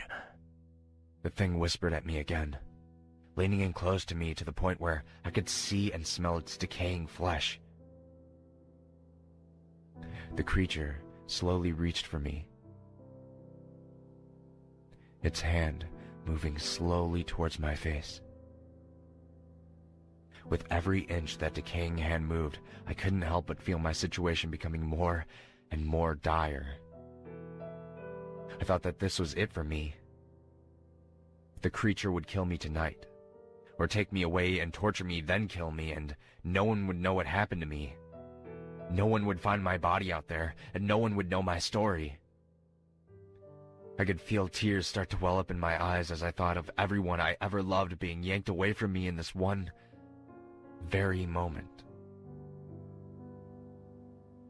No face. No face. No face. The creature softly chanted as its hands crept ever closer to my face. I could hear the anguish in the creature's voice as it continued chanting over and over as it reached for me. As its long, bony hand crept only centimeters away from my face, I braced myself for the worst, making the last thoughts I would ever have about the people I loved. Just as I thought my life was all over, a sudden loud noise erupted from the room, filling the ear closest to the nightstand with a flood of beeps and causing the creature to scream and jump back. As the noise continued, the creature threw itself back against the wall, shrieking uncontrollably in terror as it stumbled back towards the closet. I was dumbstruck for a second, before the thought came to me that I had set my alarm at 4:30, which must have been the source of all the noise. I jumped out of the bed, grabbed my phone, and pointed the lit-up screen at the monster as the alarm continued to ring loudly. The loud ringing caused the monster to shriek even more in confusion and terror as it retreated quicker as I approached. Seeing my chance, I activated my phone's flashlight and put it on strobe in order to disorientate the monster further. No face! No face! No face! No face! The creature shrieked at me as it withdrew to the safety of the closet. I continued to shine my light on the creature, and for the added effect, I started playing loud music as I continued to jab my phone into the monster's direction like a lion tamer. It's like, I did not see this guy. I did not see like a phone being the big weakness that's gonna kill the monster off. The thing threw itself into the dark recesses of the closet, and I shoved the door back, locking it after I slammed it closed. The shrieks coming from the monster started to get fainter and fainter, like it was almost retreating deeper into the house. No face! No face! No face! Was he the thing that's I could hear stealing the creature yell out faces? as it got further and further away. Is he the cause of the no-face people? After hearing the last retreating words of the thing that terrified me the whole night, I bolted from the cabin at breakneck speed, jumping into my car and floored it off the gravel road. Smartest thing you could have I was done. shaking all over as I drove. And when I pulled my ski mask further down to expose my skin, I was as white as the snow that littered the ground. I was so frightened by the whole experience as soon as I pulled into the first town I saw, I parked my car and began to sob uncontrollably for a while. The experience that I had just been through would scar me for life. But as I wept in my car, in the parking lot of a convenience store, I couldn't help but start to laugh a little in between my fits of crying. I got through my ordeal without so much as a scratch on me. Well, aside from the mental scratches, I was fine, I was alive, and I didn't have to worry anymore. After I finished with my whole episode of crying and laughing like an insane person, I entered the store, sniffling and wiping away the rest of my emotions. As I continued into the store, the cashier looked up at me and traced my direction with his eyes before continuing with what he was doing. The store was mostly empty. Aside from an elderly couple, I was the only customer in there. "Rough night?" the cashier said with one eyebrow cocked up while he scanned my items. "You have no idea," I said, looking out of the window at the sun breaking over the horizon. "I, noticed you looked a bit upset when you came in. What happened? You get dumped or something?" he said, looking up at me as the register computed how much I owed him. Looking at the young man behind the register, he seemed to be a little younger than I was, although that didn't say much because even though I'm 22, I do look younger than my actual age. I looked at the cashier's name tag 22 and his avatar looks about 56. for a second before feeling that I had nothing to lose by telling him about the night I just had. The small name on his ID read Evan. And as I finished telling him my frightening tale, something odd happened. I expected him to burst out laughing or say that I was the best liar he had ever talked to. Instead of doing any of that, Evan just stood there. His skin, milk white as he stared at me with an expression so horrified, he gave me the impression that he had just witnessed something get run over by a train or something. "Evan, you alright?" I said, looking into his eyes while we both just stood there, silently. "What? Oh, yeah, it's just, Evan began to say before his thoughts trailed off due to a new feeling that we were both being watched. I began to feel eyes burn into the back of my head before turning around to see the old couple I glanced at when I entered the store beforehand. The old couple possessed the same horrified expression that Evan had just a few seconds ago. They must have heard the whole story I told. After a few moments of silence, the old couple asked me what I knew about the cabin, to which I couldn't really say. I gave them the best description I could about what I saw. The couple proceeded to tell me about the cabin, how long it had been there, and that it was haunted by a presence so terrifying that the place was condemned and left to rot away after so many people disappeared there. They told me that no one who ever stayed in that cabin has ever been seen alive again, if they've ever been seen at all after their visit. "One of my best friends stayed the night in that cabin," Evan said quietly as he stared off into the distance, but continued his thoughts with, "I refused to go into the cabin. I knew something bad would happen if we went. I tried so hard to convince him that the dare was stupid and to not go in, but he refused to be labeled as a chicken and continued with the dare." Evan's eyes began to water as he continued with his story. "I never saw him again after that night. I kept calling his house, but his parents still couldn't find him. We put up flyers, billboards, but we never had any luck. After a few days, we contacted the police, and I told them about the cabin." Evan began to choke down his tears as he clenched his fist. "They found him in the basement of that cabin, sprawled out on the floor. Man. His eyes were ripped out of his face. His nose had been removed and his lips were sliced clean off. When they found him, he was naked with an incision in the bottom of his ribcage, down to his pelvis in the middle of his body. All of his organs were extracted from his body, and to add insult to injury, his genitals were sliced clean off. Oh, But you want to know the worst part of it all? that's not the worst When the part. police did the autopsy on the body, they found that he was alive during the whole process. Oh, Evan That's winced brutal. as he remembered the whole gruesome sight and said, "They never found who or what did it. There was no DNA evidence to convict anybody. They didn't find the tools that made the incisions, and they didn't find anything."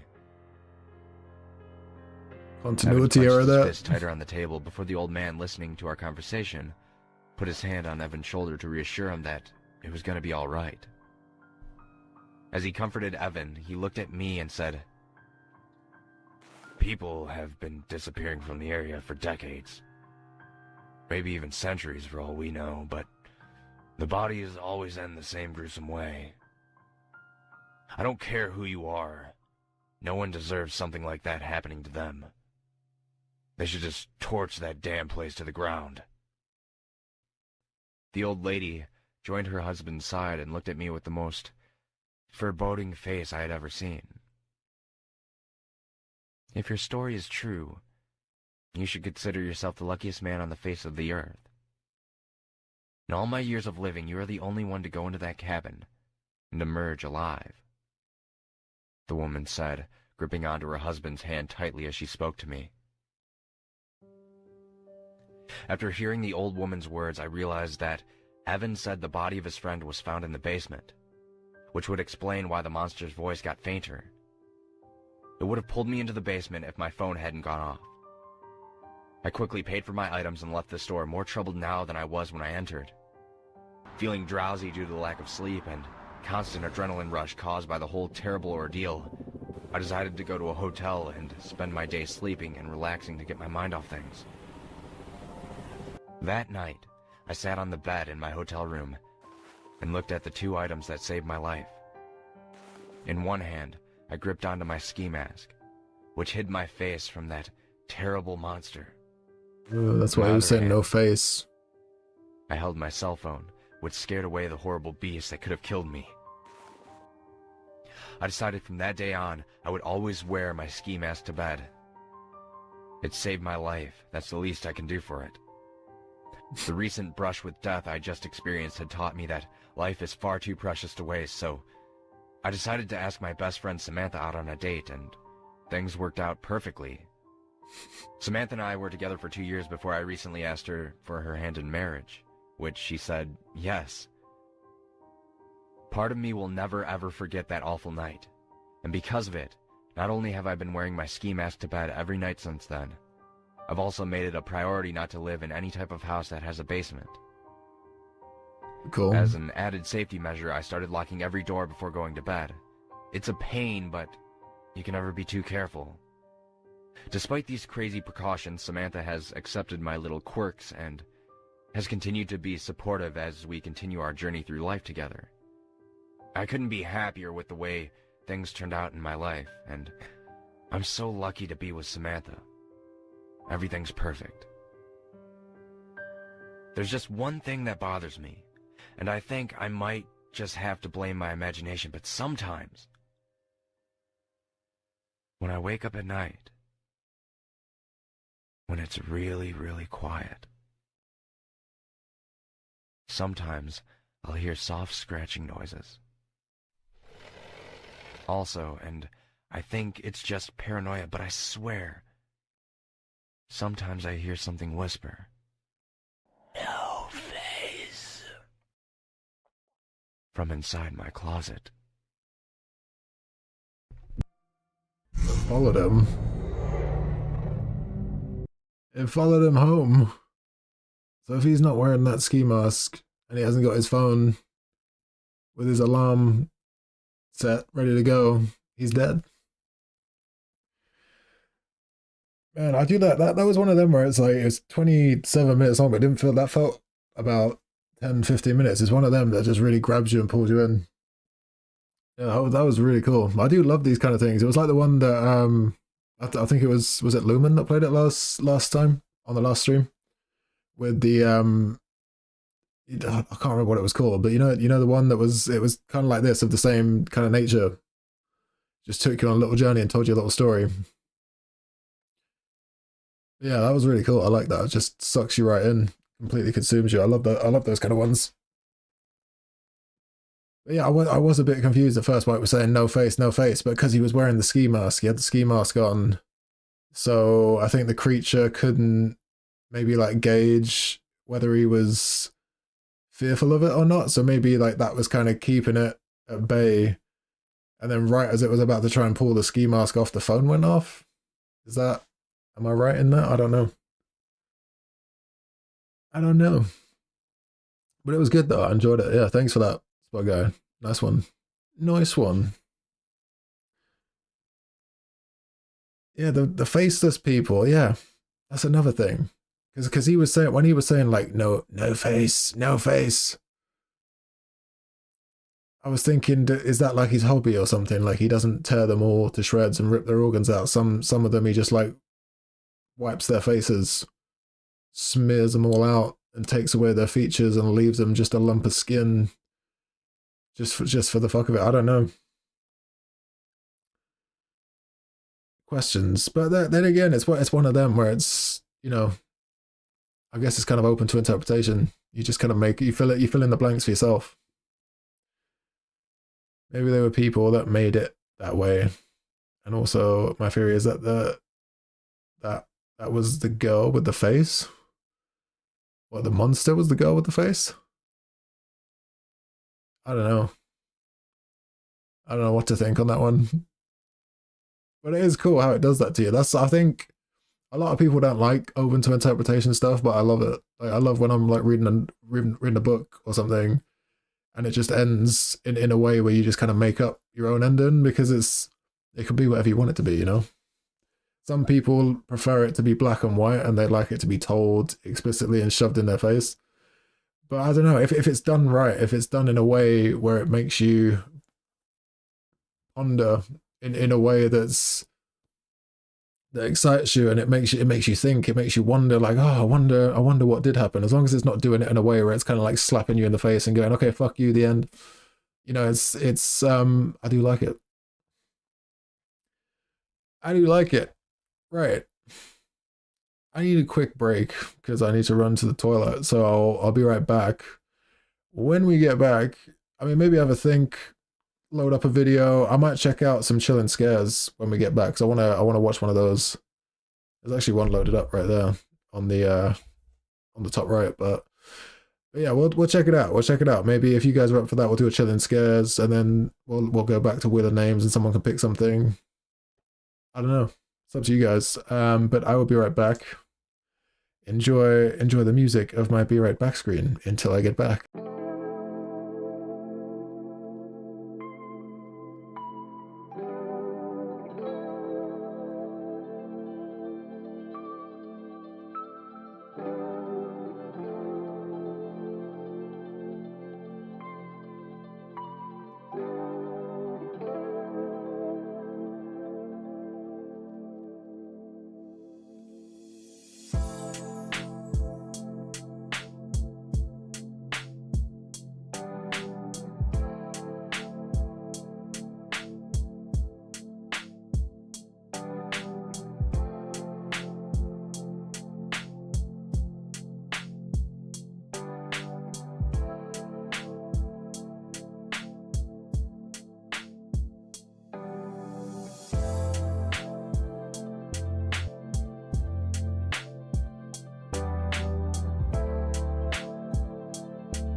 What's up? I'm back. Okay. Where was I? What was going on? What were we doing? Let me just. So I need to get the chat back up because I don't know what anyone's saying right now. Yeah, there we go. Okay, so what did we want to do? Is it? Are you gonna go? You're gonna say that I want to choose one, put myself on the wheel? Well, I don't get to choose one just because I want to choose one. It's my stream, goddammit. Come on, man. Come on. Oh shit. All right, does anybody want to watch the Chilling Scares? I like to keep it a democracy. I don't just want to like do things if other people aren't down for it. Yeah, it's my stream, you know, but I like to be considerate of other people's wants and needs. You know what I'm saying? I don't just want to go like, yeah, this is what we're doing, guys, and to hell with your opinions. You know what I mean?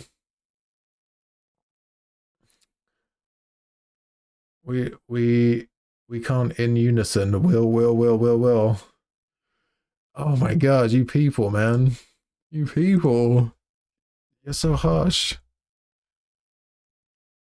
Remove the previous. Who was the previous winner? Was it Spud Guy? Yeah. Okay, right. I'll take Spud Guy off and I'll put myself on. And then, alright, if I win, we're doing a Chilling Scares, whether you like it or not. Come on. Damn it! Alright, other bird wins. Fair enough.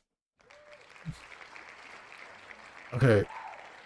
Pick something. Make it a Chilling Scares.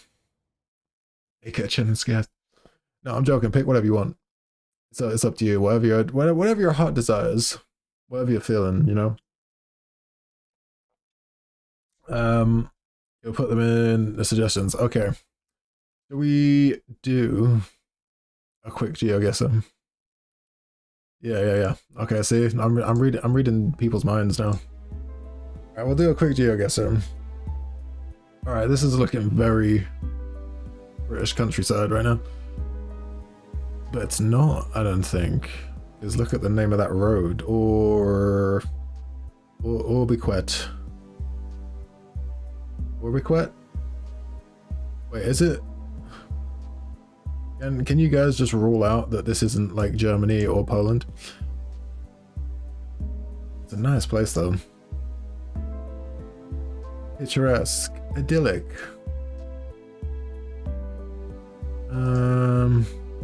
Now let me check. Oh, I can't see number plate. Why does it blur number plates? That's not fair. Oh, there is a little bit of blue on the number plate, which normally means Europe. So this is definitely somewhere in Europe, I think. Ooh, okay, here we go. We got road signs. Saint-Germain, La Campagne. This is France, isn't it? It's gotta be. It's somewhere French. Wait, what is this place over here? Domaine de l'Orbiquet. Sounding very French to me. Very French indeed. Pompiers? Yeah, come on, this is so French.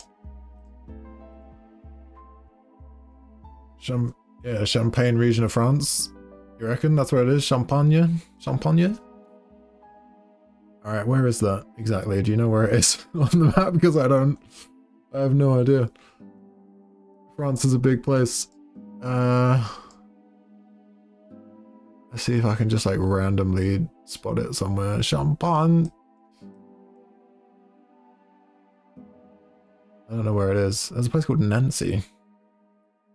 Huh.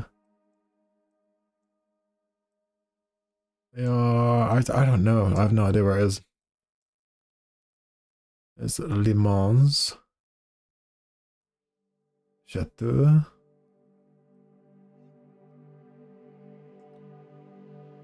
No, nobody knows. Alright, I'm gonna have to guess. Oh wait, oh, Chalons de Champagne, is that it? Let's go there. Ah, damn it, I was on the wrong side.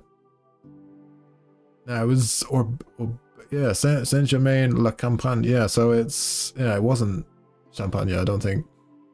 It was Orbec. But it was in France, so we figured that one out.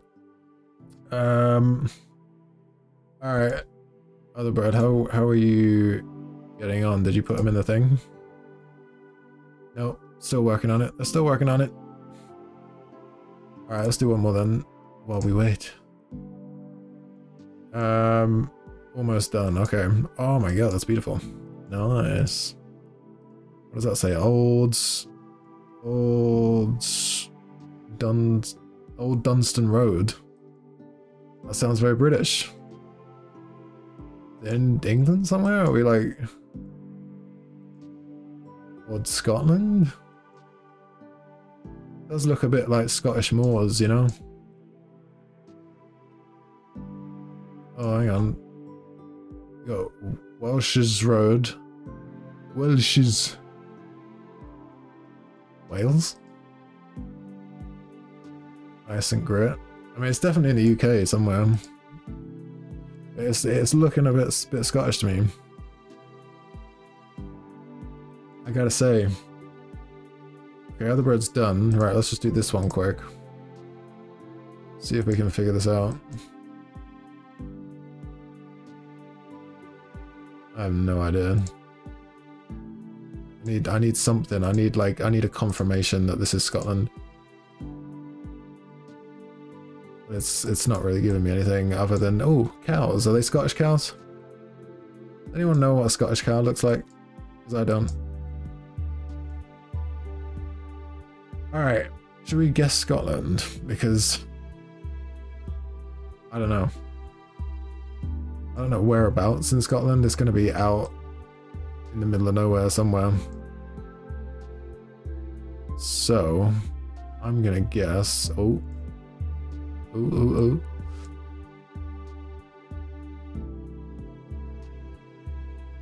Somewhere out here. I don't know. Let's just pick a place. Oh my god, it was New Zealand!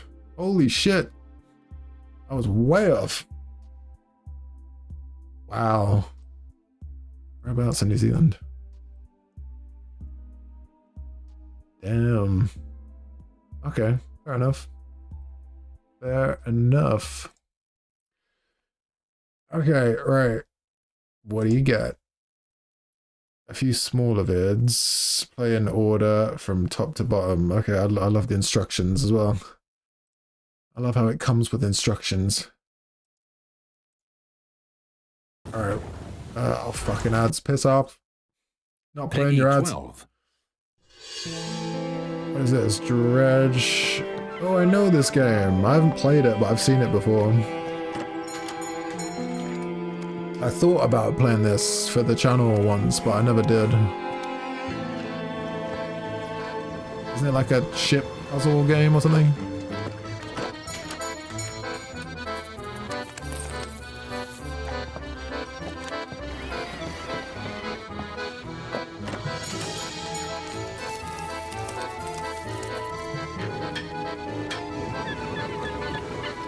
There's a cool art style as well. I like the art style of this one. Oh my god, poor octopus.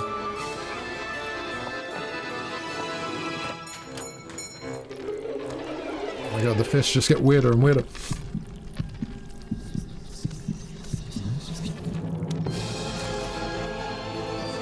Oh, he's paying top dollar for those fish. He's like, you keep bringing me them weird fish, I'll keep slapping those stacks down on the table.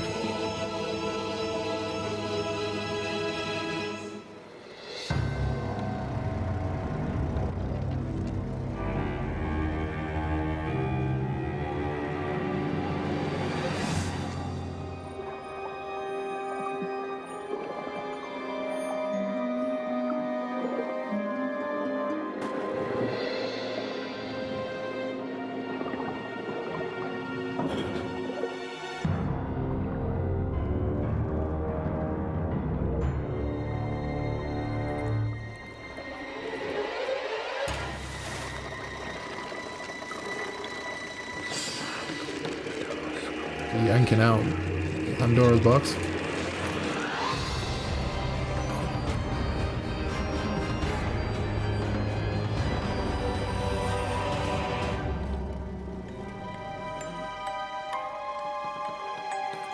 This is such a cool trailer, actually, isn't it?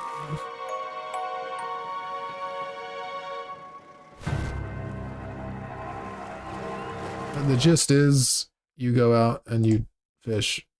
By the looks of it, you fish for some gnarly fish. What do we got else? What have we got else? What else have we got? Wait, are they all dredge trailers? Are you just giving me 4 dredge trailers?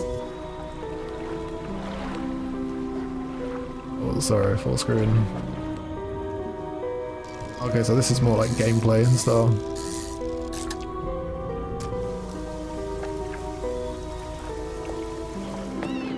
See, this isn't the kind of thing I would normally play. Like, I'd play this kind of thing very rarely.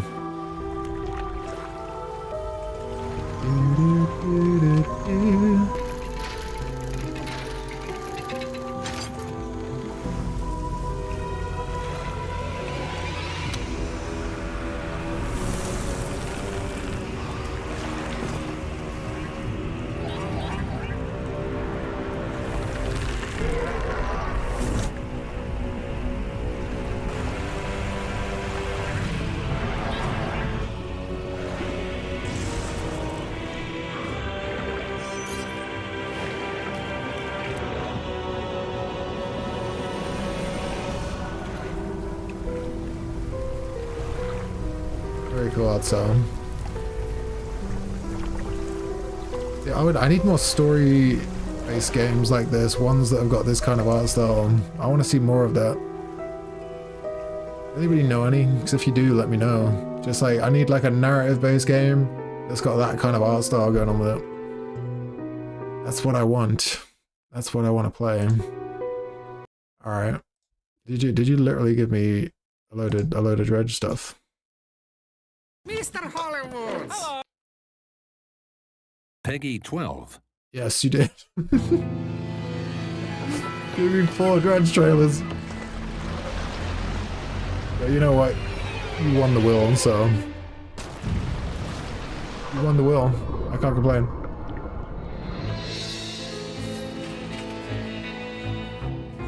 So you say Outer Wilds and Dredge. Yep. I'm thinking about doing Outer Wilds after I finish this season of The Walking Dead. I'll try, we'll do an episode, like we'll do a stream of it, and I'll just see if I can vibe with it, see if I can get into it.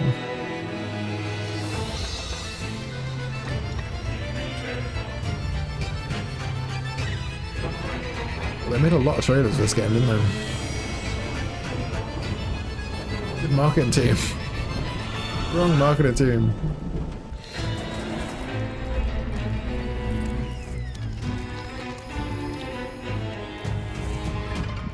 Oh my god.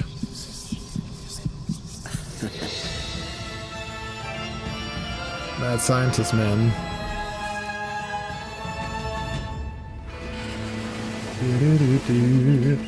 Okay, so what was that, like a DLC or something? The Iron Rig?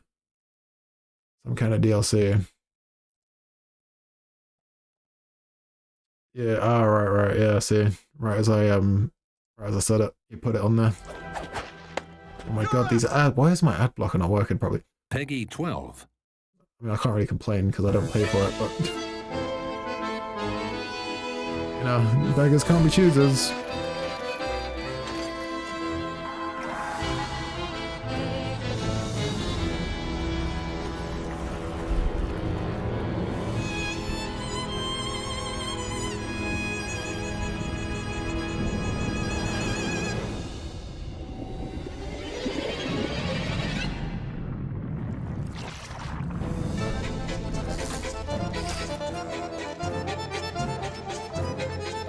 Is this literally just catching and selling weird fish? Is that the extent of the game?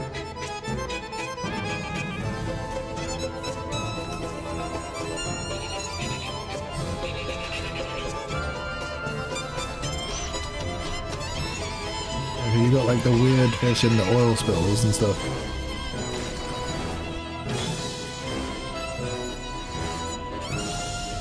Wait, that's a role-playing game? Really? Does not look like a role-playing game.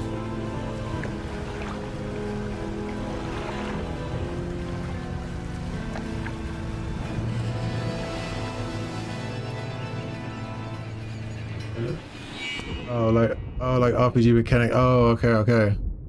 Yeah, I was gonna say that does not look like a role-playing game at all. I was just like, how do you role-play just driving around in a boat catching fish or sailing? All right, thank you for those trailers, Other Bird. Let's wait. I need to put Spud Guy back on there. I think Spud Guy. There we go. Oh, guy in capitals for some reason. Okay, let's see who gets next. Spud Guy. The luck of this man. You put him back on the wheel and straight away. Straight away. Yeah, I didn't wipe you off, did I? But it didn't matter. You didn't win anyway. Alright, Spud. Where you at? Is he alive?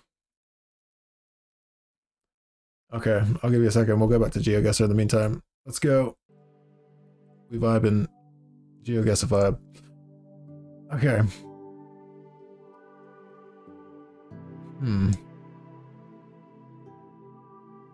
Okay. This could be many places.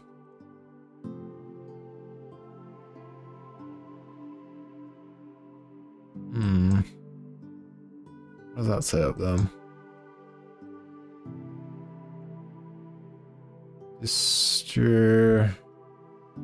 Distribuidor de... What was it like? Is that Spanish? I think it's Spanish on them. I could be wrong. Balenciados? Savannah, kinda? Very dry.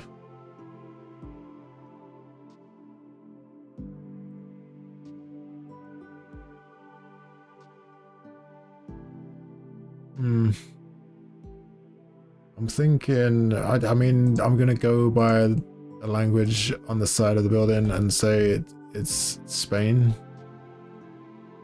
But it could be, there's a lot of countries that speak Spanish though, so it might not be. Maybe like South America, somewhere. Hang on, there's a road sign up here. Let me check this out. Las tablas. Las tablas. Bienvenidos a las tablas Jalisco. Municipio de Quitapan, Mexico? Could be Mexico. Or it could be full of shit. I don't know. Should we say Mexico? Somewhere? Let's go. Or I don't know. Here. Ah, right, it was Mexico. Ah, I wasn't far off. Not bad. Oh, I really should have looked out for the Jalisco part. That would have been smarter, Ryan. You dipshit. But still, I mean, not bad. I got Mexico. I'll take that. I'll take it. I'll take it. Okay, how are we doing, Spud Guy? Oh, he's got some Reaper trailers. What is it with you people in trailers, man? Alright, well, if that's what your heart desires, we'll watch them. He was talking about Repo though, wasn't you?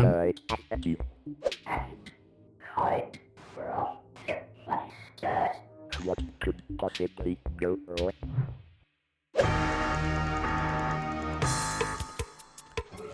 So, yeah, because I think this was the thing that you were talking about that we could play together, wasn't it? Oh my god. Oh, oh no. Yeah, you guys are the trailer crew. The trailer gang.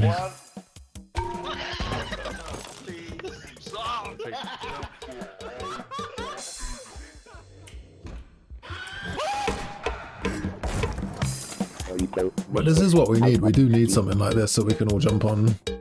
and fuck around on, definitely. We do need something along those lines. Alright, let's check the other one. Okay, guys.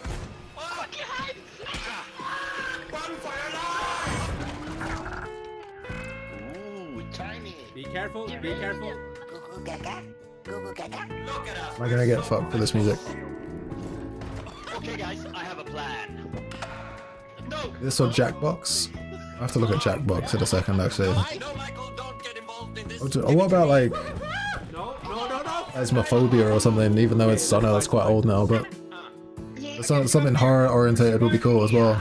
I'd appreciate it if it was horror, if it had a horror vibe. I mean, this kind of does actually, to be fair. Oh my god! No, no, no! Oh, it's evil! No! Yeah, actually, this is pretty horror, and I've only just realized. It's only just hit me.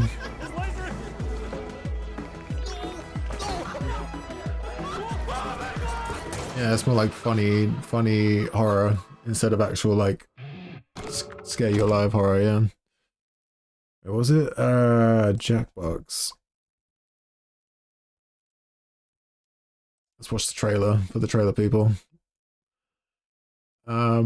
We got Jackbox Party Pack 8, Pack 3. Oh, there's loads of different packs and shit. Can I just get like a basic trailer? What is this? Let's just watch this quick. This is Pack 3. The Jackbox Party Pack was cute. The Jackbox Party Pack 2 was sophisticated. I say. But the Jackbox Party Pack 3 is... Is this even what you meant? Other brand? Bro, am I just on some random shit right now? Clean splitting party game.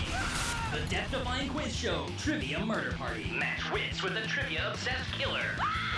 Yeah, this is it. Oh, very good. Espionage. Deductive reasoning.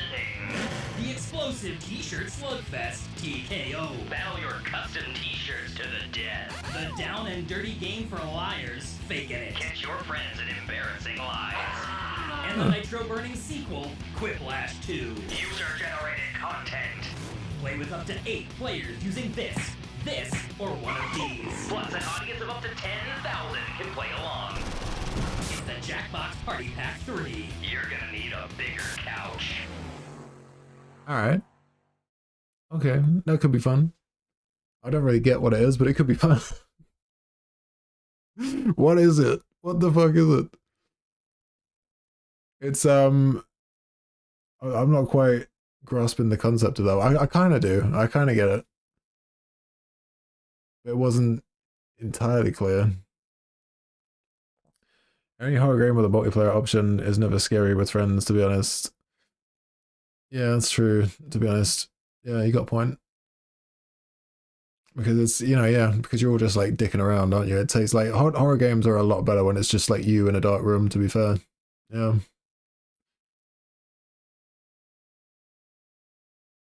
Gartic Phone. Lethal Company is still scary with friends. Let's check that. I think I've heard of that actually. I don't know.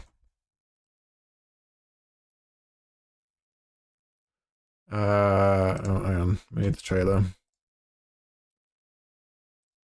The company. Have I seen this before? I can't remember if I You'll have. have your very own ship, your very own crew. Your job? Collect worthless garbage. Return to the company desk. It's easy.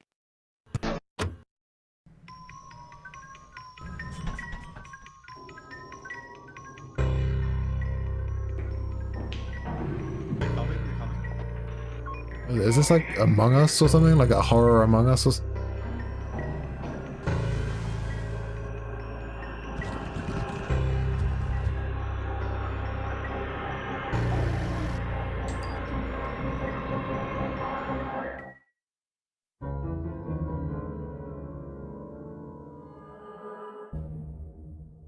It looked kind of interesting.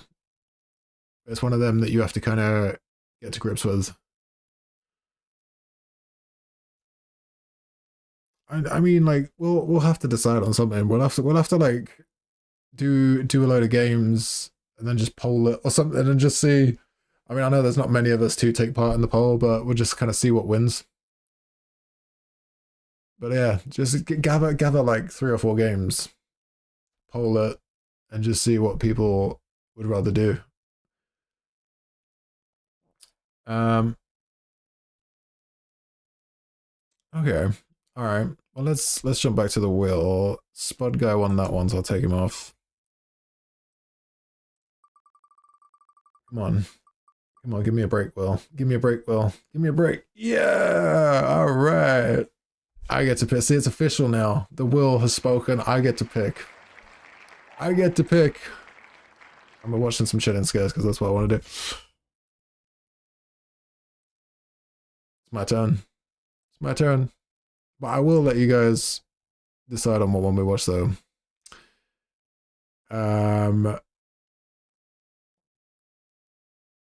Rigged. Come on, man. That's the first time I've ever won.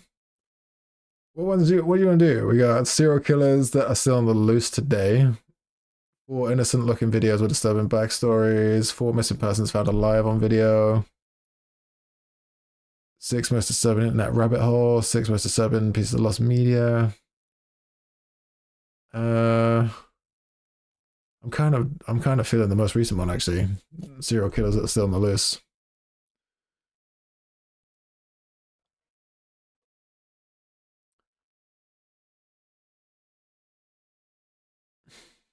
No, we still have 4 viewers and only 1 like. Well, if everybody likes them, we'll have 4. You say the killers one? Alright, let's do serial killers that are still on the loose. Let's do that one. Vending machine killer. On April 30th, 1985, a 45-year-old truck driver stopped near a vending machine in Fukuyama, Japan. He was exhausted from work and was looking for an energy drink to help him power through the rest of the day. When he approached the vending machine, however, he noticed something surprising. A bottle of Oranaminsi energy drink was already in the pickup tray.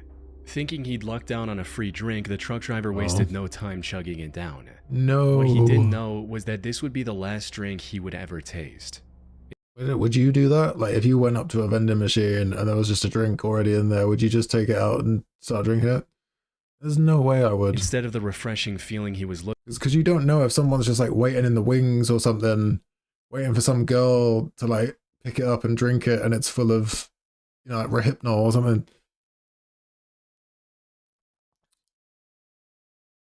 Wait, Lumen would...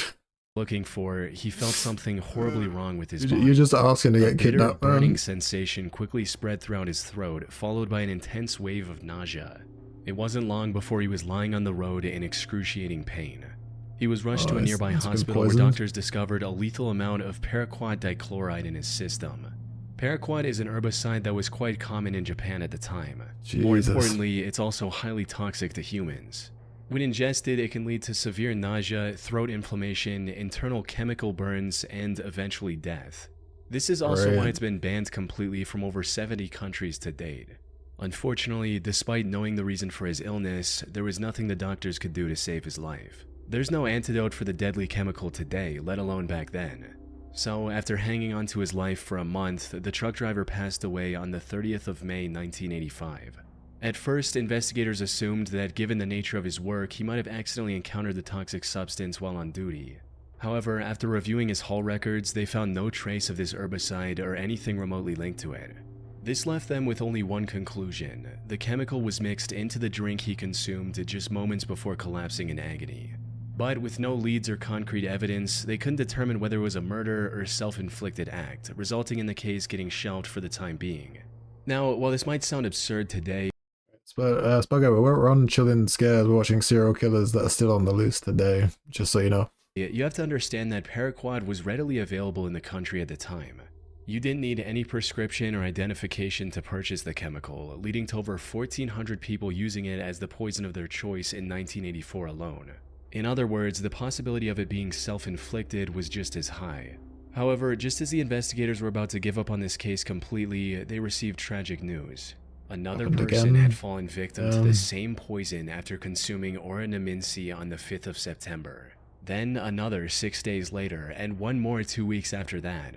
By this point, it was clear that someone was deliberately poisoning vending machine drinks across Japan. This was the work of a deranged serial killer. Unfortunately, this supposed killer was also extremely thorough. He didn't leave any fingerprint or DNA evidence on the drinks he tampered with, and only targeted vending machines with no CCTV cameras nearby. As for why his victims willingly drank the unknowingly poisoned drinks he left behind, that had to do with the buy one get one free promotion Oranaminsi was running around the time to entice younger consumers. However, since some is that what you were saying, Lumen? Yeah, so they had like a buy one get one free thing going on. So you'd pay for one and then two would come out of the machine, so there'd be one left over. So yeah, maybe the people that are finding them are thinking like, oh, somebody's left a free one because they didn't want it or whatever, and then they go to drink it and... People only wanted the one drink, they often left the second free drink near the vending machine as a gift for the next person. This was common enough that people didn't find the lace drinks suspicious and drank them without a second thought.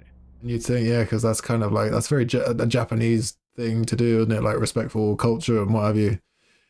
So the serial killer has then jumped on this, hasn't he? He's seen this happening and he's going, oh, well, this would be a great way to kill a lot of people. Sadly, this method was terribly effective. By the end of the year, this mysterious vending machine killer had claimed the lives of 12 victims and had severely injured 35 more. But as I mentioned earlier, this killer was a master of hiding his tracks. He operated all across western and central Japan, as well as Tokyo, making it near impossible for investigators to pinpoint his location. The lack of evidence also made it difficult to figure out his motive. Some speculated that he was doing all this to extort money from Otsuka Pharmaceutical, the company that made Oranaminsi. This is because in 1984, a group called the Mystery Men with 21 Faces threatened to poison food products unless the companies paid them money. So some believed that the vending machine killer was a copycat and wanted something similar. However, this theory didn't last very long because Otsuka Pharmaceutical didn't receive any demands or extortion letters from the perpetrator. Additionally, the killer also began using other drinks, like the drink Real Gold and even Coca-Cola. Hiroaki Iwao, a Tokyo professor of criminal sociology, proposed a more disturbing theory regarding the killer's motives. He stated, "It is not uncommon for Japanese who live under tremendous pressure, both on the job and in overcrowded communities, to let out their frustrations by hurting someone else. The person responsible may even wait around to see who buys the poisoned drink. He or she may find this is a kind of exhilarating release from the tensions of life in Japan." But even if this was the truth, it still didn't bring investigators any closer to catching the suspect. Left with no other options, the authorities turned to the public and launched a nationwide campaign on the 27th of September. They placed signs and distributed leaflets telling people to avoid suspicious free drinks and to properly inspect the cap seals on their beverages before consumption. They also instructed vending machine owners to investigate their stock for any anomalies and told chemical shops to monitor their customers more closely. It's unclear how effective this campaign was, as the number of victims kept increasing even after its launch. But then something unexpected happened. On the 17th of November, the murder spree stopped completely after the death of a 17-year-old girl. She was the only female to have died from the poisoning. It's possible that the person who committed these atrocities had a moral code against harming women, though that's nothing more than a baseless speculation. Due to the complete lack of evidence, the vending machine killer was never identified, cementing this case as one of the most chilling, unsolved mysteries in Japanese history. Man, there's always a psycho out there that has to ruin it for everyone, isn't there? You know what I mean? No matter what it is, people are finding a way to get free drinks, and it's really like kind, respectful, good-natured thing, you know, just like, I'll buy this and then I'll leave that for someone so they don't have to spend their money. And then some fucking psycho has to come along and put poison in it and ruin it for everybody. Why can't we just why can't we have nice things? We can't have nice things because there's always somebody out there that's going to come along and fuck it up. Little Rock serial stabber. Oh god. Little Rock serial stabber. On April 11, 2021, the Little Rock Police Department received a distress call from South Pulaski Street regarding a potential homicide. When they arrived at the scene, they found a middle-aged woman lying on the street with stab wounds all over her body. This woman turned out to be 41-year-old Deborah Walker. She was homeless at the time and was living on the streets when this incident happened. She was quickly taken to the hospital where medical staff discovered that she had been stabbed at least 15 times. Despite lying on the street, bleeding for what may have been hours, she miraculously survived and managed to regain consciousness the same day. Investigators also visited her in the hospital to gather any information she could provide about her attacker. Unfortunately, she was attacked somewhere between 1 and 4 a.m. It was still dark outside, and all that she saw was that her attacker was a tall, African-American male with a slender build. Now, in most other similar cases, such limited information would hardly be enough to generate any leads. But in this instance, the description Deborah provided left the investigators in disbelief.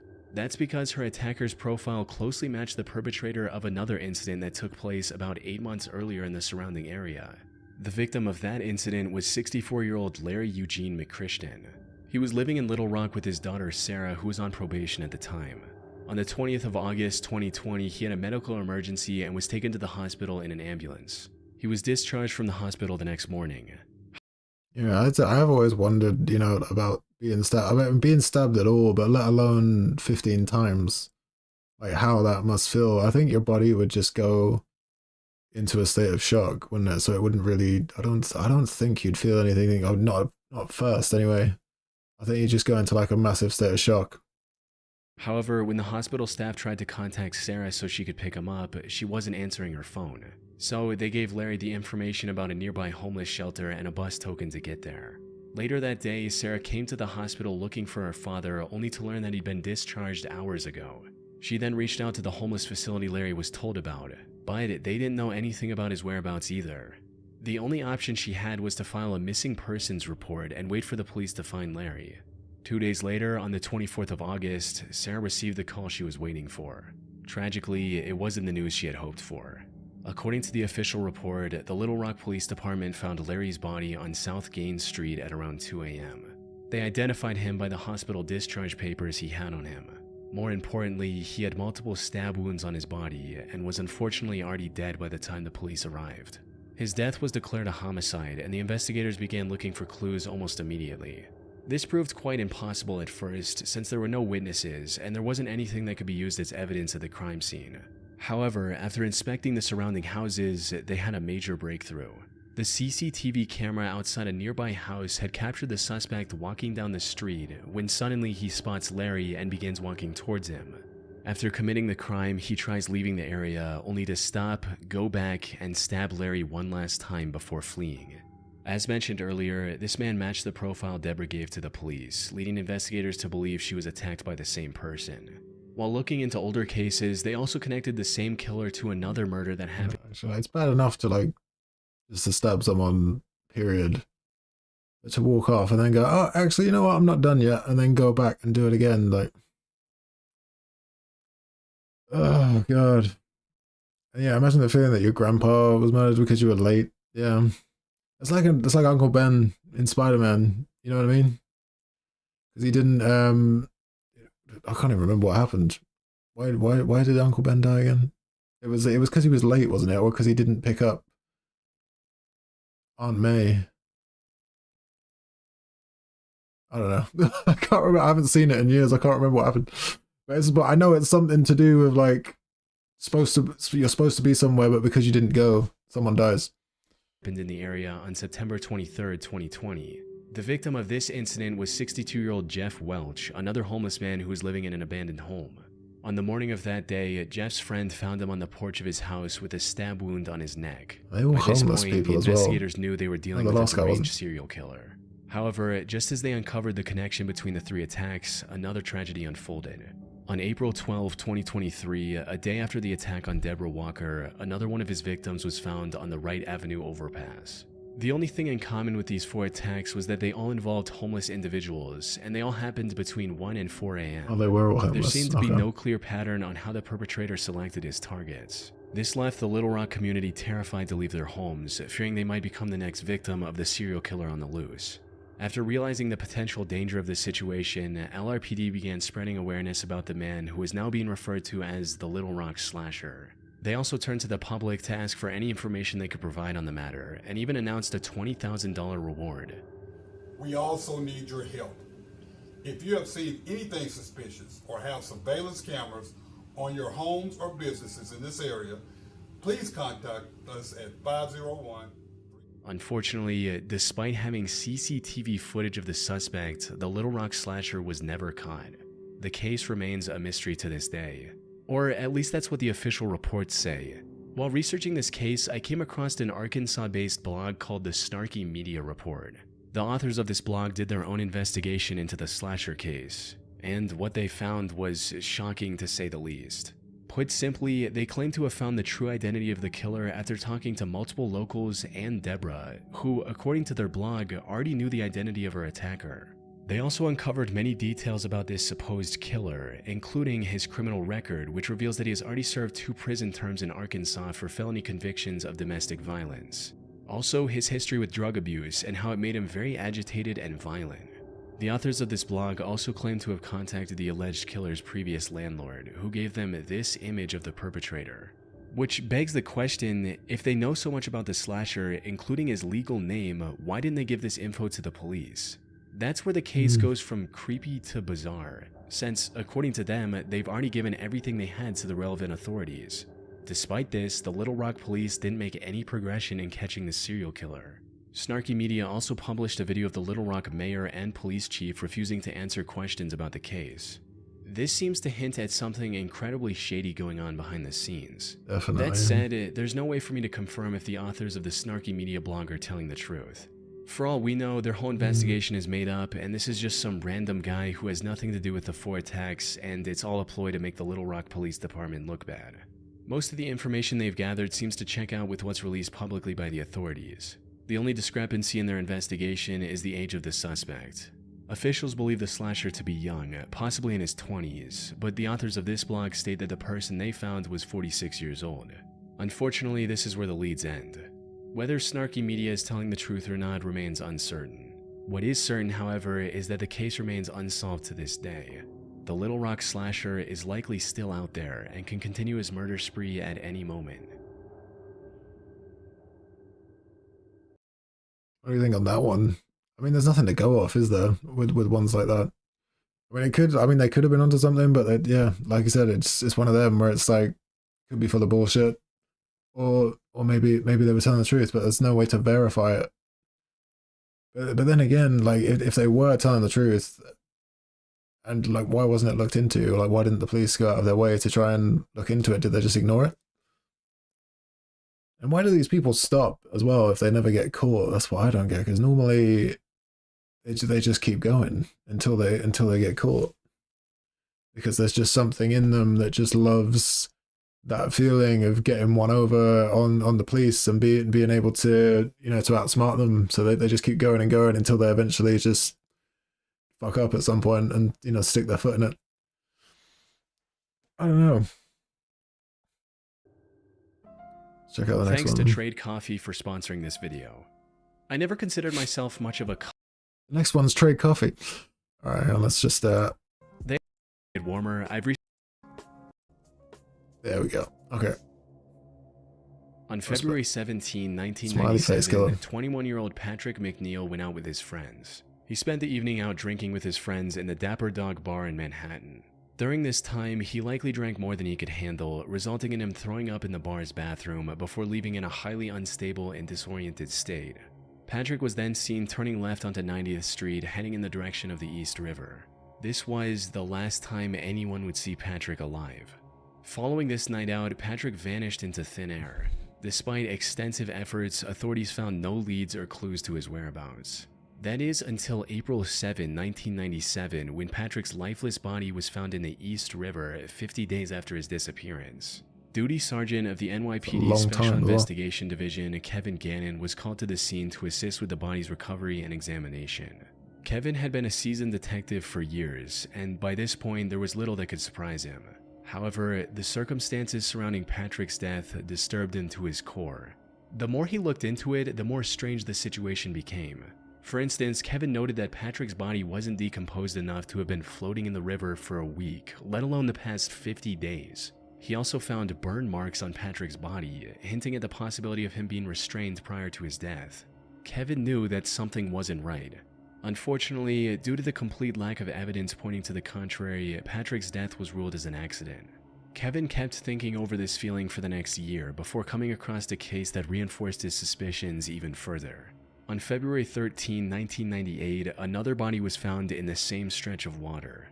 This body was later identified as 22-year-old Lawrence R. Andrews, who had gone missing on New Year's Eve after celebrating the event with his friends in Times Square. After getting on the case, it didn't take long for Kevin to notice eerie similarities between the two cases, as both bodies were found within yards of each other. Both of them were also young Caucasian males and were on track to have successful careers. They both disappeared in one of the most crowded cities in the world without any trace as well. Most importantly, Kevin also found similar oddities in both cases, where the bodies were a lot less decomposed than they should have been, and there were burn marks indicating possible restraints before their death. Lawrence's case prompted Kevin to look for other similar cases across the US. He enlisted the help of fellow detective Anthony Duarte and a criminal justice professor, Dr. Lee Gilbertson. Together, they began investigating these cases, and soon a chilling pattern began to emerge.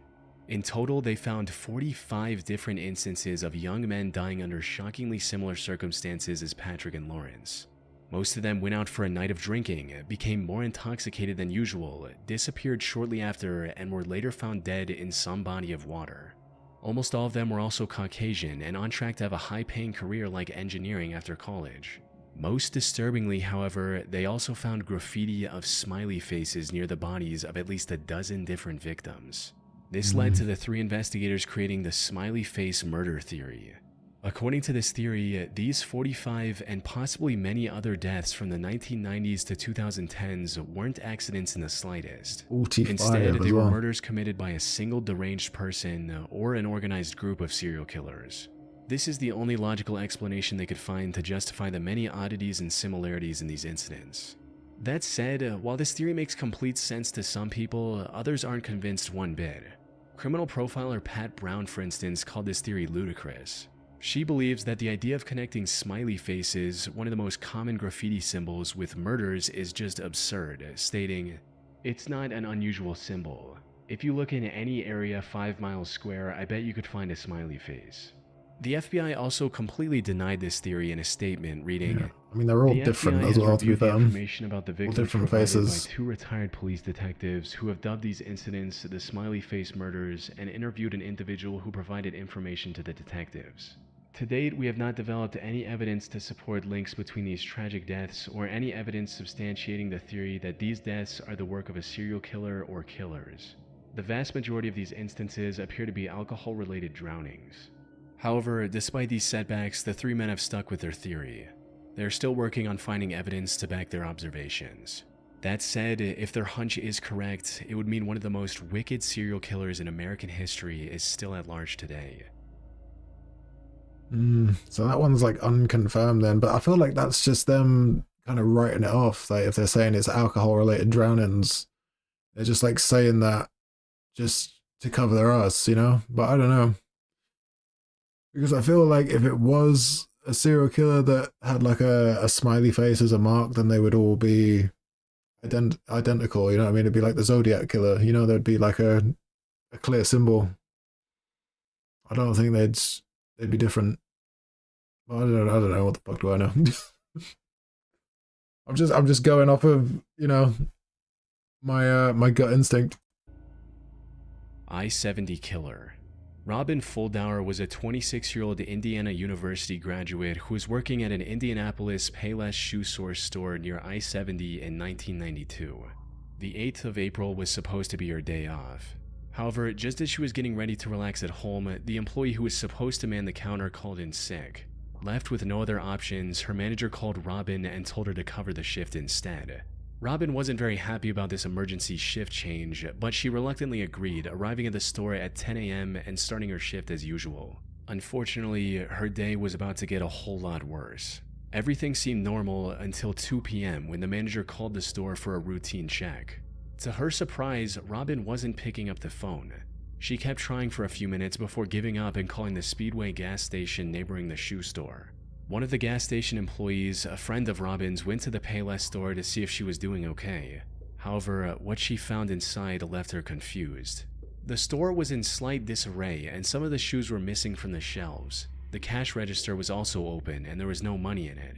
Most concerning of all, there were no signs of Robin anywhere. Her friend called out Robin's name, hoping she was just in the back and would respond. But when she didn't hear anything from Robin after minutes of standing in the store, she became worried and called the police at around 2:20 p.m. The cops arrived within minutes and began searching the store for clues on Robin's whereabouts. And it wasn't long before they made a devastating discovery. They found Robin lying in the store's back office, covered in blood. It was already too late. During questioning, an employee from the store across the street claimed to have seen a strange man loitering around the shoe store a couple hours earlier. According to this employee, the man sat on the curb for about a half hour, rifling through his bag and staring at the Payless store.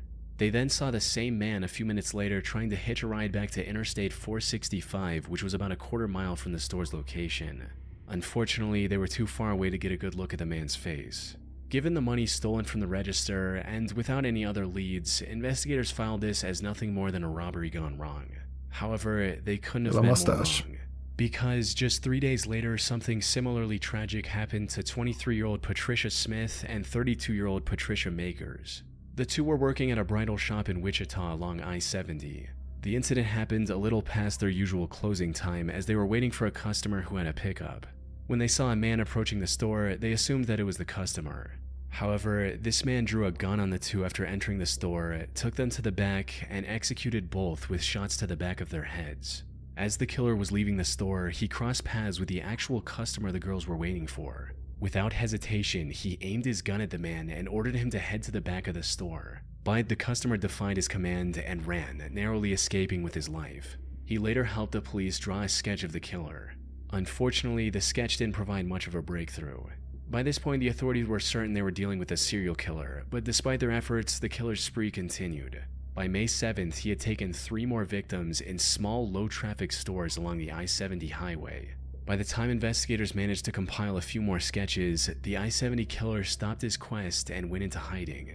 That is until 1993, when he claimed 3 more victims along I-35 in Texas. He tried to hide his identity by changing his weapon, but the investigators were quick to notice the similarities. One of his victims, Vicky Webb, also managed to miraculously survive after getting shot in the neck. If he were ever caught, Vicky's testimony would have been crucial in bringing him to justice. Though, the I-70 killer was never found, and the case went cold for nearly 3 decades. However, then, in 2021, investigators released CCTV footage of a murder that happened in 2001. The suspect in this footage looks strikingly similar to the I-70 killer sketches, potentially giving authorities the lead they need to finally catch him. It's likely only a matter of time before he runs out of places to hide and is captured. But for now, he's still out there, evading police and leaving the case unresolved. We can only hope he doesn't take any more victims in the meantime. Wow. That's mad, isn't it, to think that they're just still out there? So there's just like a murderer walking around, just chilling. Just like, you know, I don't feel like killing anybody right now. You know, and you just have to hope that it stays that way. Oh, man. Okay. Well, that was a Chill and Scares video, everybody. Are you still alive? What should we do? How are we doing? What are people saying right now, by the way? How are we doing? Do we want to continue on this journey? Okay. Lumen's barely alive. Other bird wants the will. Okay, I'll take myself off. Hang on. Or maybe we could talk about games to play. Okay.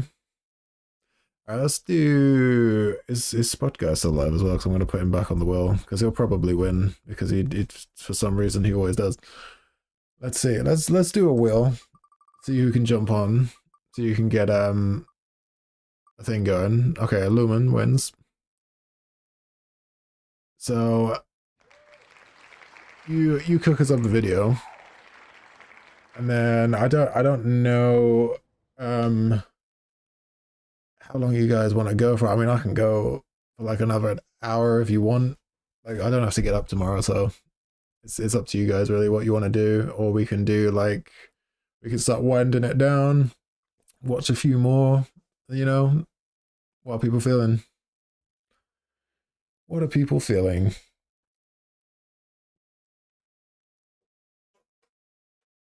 Okay. Alright, Lumen's got one. Let's jump into this one. It's pretty recent. Okay. Oh yeah, I think this was on the Discord, wasn't it? A break from all the horror stuff. Okay. Hey, yo, chill. Alright, oh my god, it's half an hour long. Jesus. Alright, do we want to watch this for half an hour? It's a bit, try and keep, if you can, try and keep them like 15, 20 minutes, you know, just so they don't take up too much of a chunk, because so we can get other people's things in. Have you got anything like a bit shorter, like 15, like around 15, 20 minutes?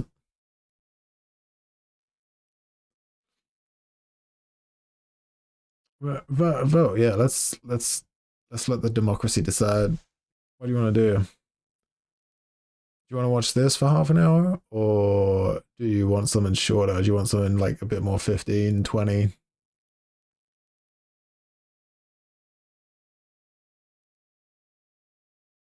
Okay, other birds nay. What, nay to watching this video? Yeah, a little shorter. See, I'm in that camp as well. I feel like sort of like somewhere between 10 and 20 minutes is the sweet spot, you know? Try and find something around there if you can.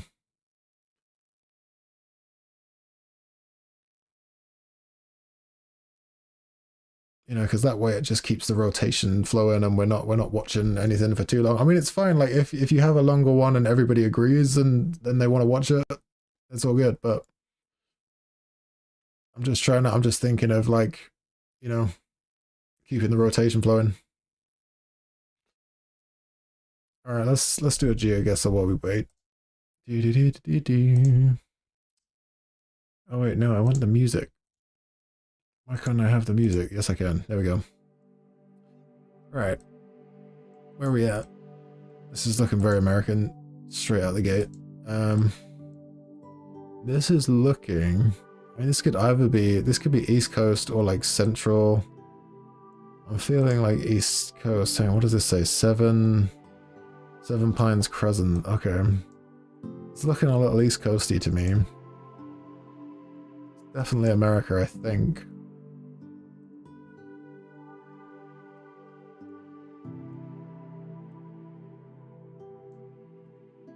I'm thinking maybe like... Oh.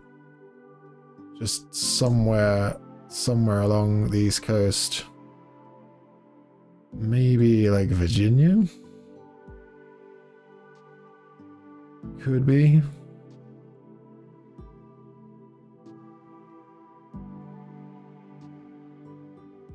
But to be honest with you, there are a lot of places in America that look like this. So it could be anywhere. I mean, it's probably not going to be West Coast. It could be Central. It could be Colorado.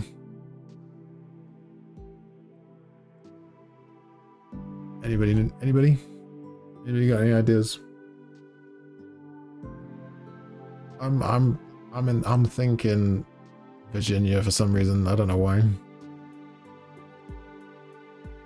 I lived in Pittsburgh or Pennsylvania, not Pittsburgh. Pittsburgh was the closest city to where I was. I was like down here in Pennsylvania for about 3 months. And it did look pretty similar. So that's what I'm going off. But I don't think it is Pennsylvania though. Got no idea. Alright. Let's go for Virginia. Oh, it's Canada. Fair enough. Fair enough. Whereabouts was it? It's not far from Toronto. Okay, fair enough. Fair enough. But you know, I see like that kind of side, you know what I mean? Alright, so Lumen has sent 5 videos. Let's check them out. Let me just shut that up real quick. There we go.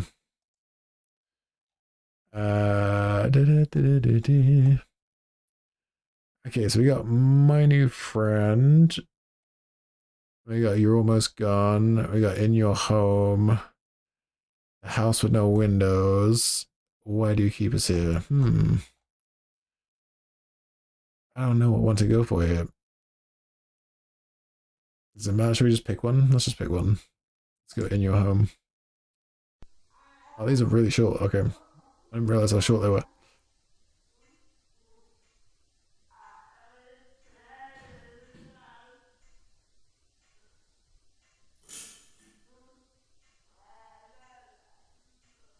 Check on Abby.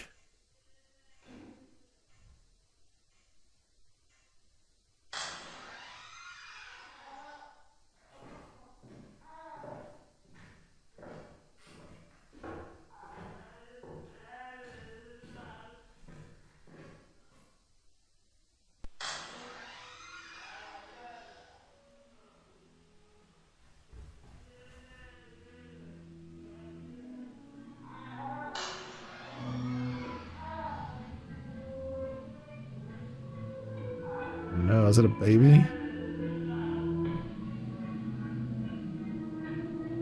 Someone stole the baby. Was it this dude? Did you take the child?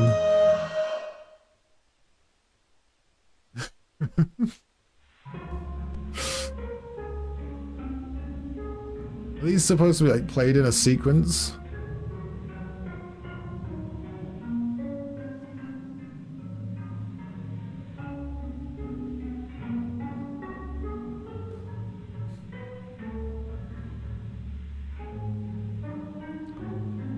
Yeah, this is a game, isn't it? It's a horror game. This is like one of them horror games that you find on like the free sites. You know what I mean? You just go on like a free, you look type like Google free horror games and shit like this comes up. Why the long face, buddy? Literally, why do you have a long face? Let's check out my new friend. This one's a little bit longer. I made a new friend. You want to meet him? Sure. Let's meet your new friend. He lives in here. He's in my closet. Okay, that's an odd place to keep a friend, but you know, alright. Can I see him? Nope. No, I can't see him.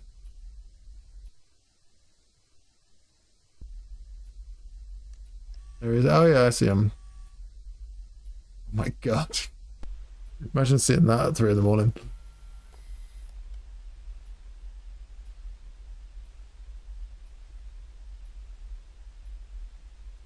He doesn't like being watched. Well, then he shouldn't watch other people. He shouldn't be standing in closets staring. Tit for tat.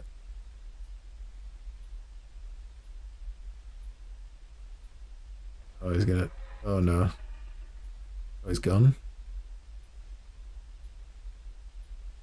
Where did he go? It's a good question.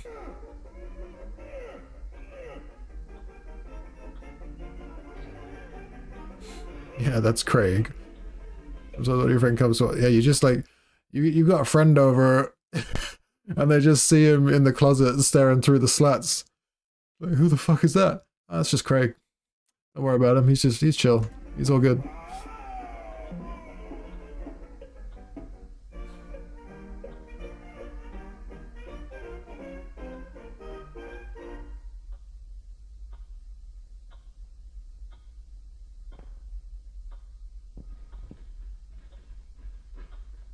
He's here.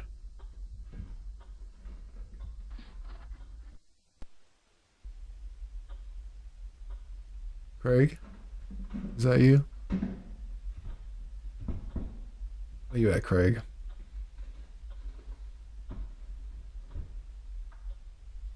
He's upstairs.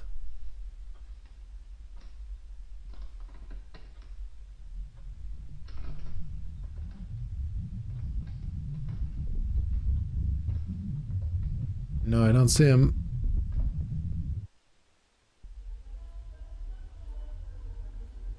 Oh yeah, I see him now. There he is. I definitely see him this time.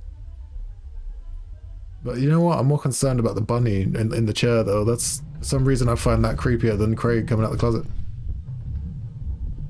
You see him? Yeah, I see him. How could I not see him? I can't unsee it now.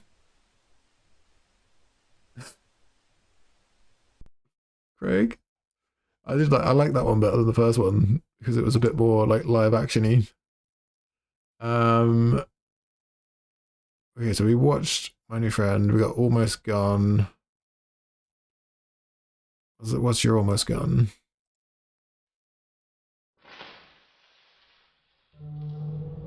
This is a short one.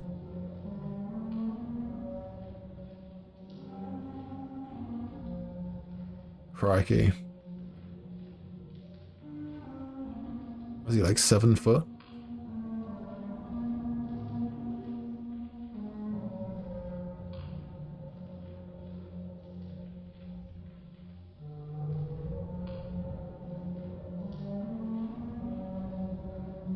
These are so weird. Oh my god. Yeah, that's like 12 foot.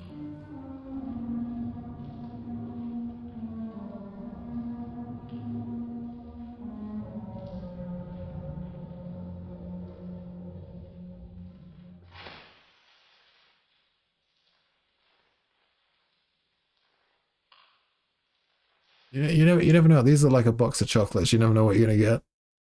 You never know what you're gonna get. These ones are okay, that was that one. I can't even remember what ones I've watched and what ones I haven't now. The House with No Windows. Okay, this one's 8 minutes, okay.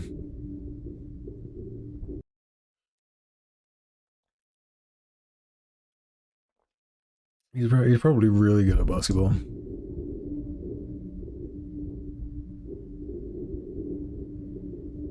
I know the house is built around it and seemingly in the middle of nowhere. Also, I just found a random yellow house in the middle of nowhere. As you do, you know. It has no doors or windows.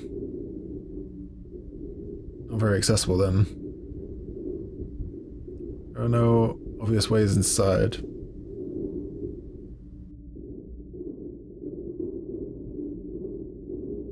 I ended up finding a flat piece of wood. Appeared to be hiding something.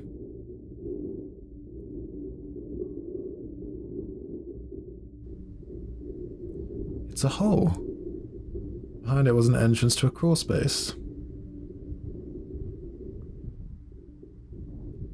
What secret is this house hiding?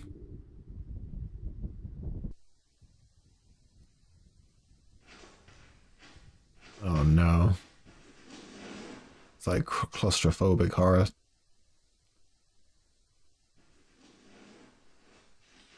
I mean, it's not like the best thing to do, is it? It's just like you find a random house with a crawl space, and the first thing you do is like, ooh, better crawl inside into this very vulnerable position. I'm sure nothing bad will happen. It's a way inside.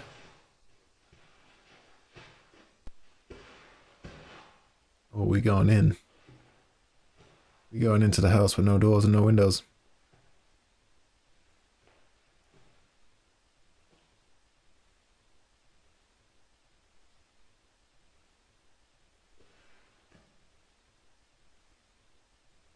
I mean, that's kind of exactly what I expected it to look like on the inside as well.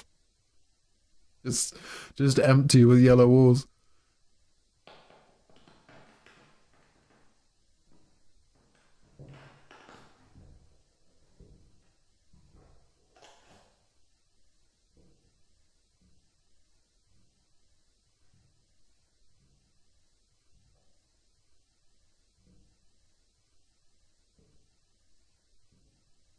Smells like burnt matches. I can actually smell the burnt matches. God, it's so tight, isn't it? And then you just, as you do, just table and chairs upside down, you know? Why have them on the floor when you could have them on the ceiling?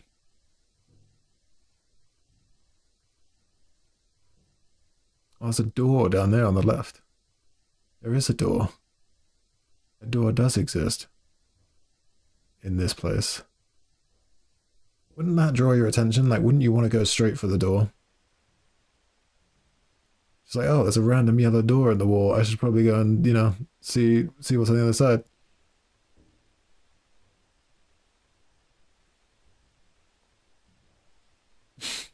Oh, the IKEA instructions upside down. The door is so tall. I mean, he's not wrong. This is great. I love this kind of shit. This is really cool. Because you just don't know what's coming. It's just so weird and strange. Some of the lights are on. The house did not look this big from the outside. It's like a TARDIS.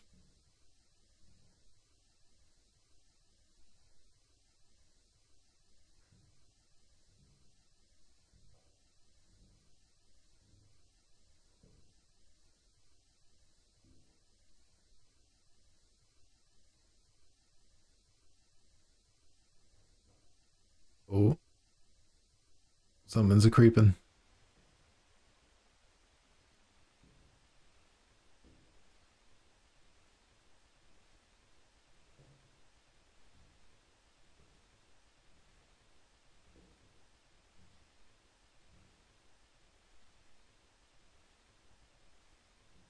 What's that?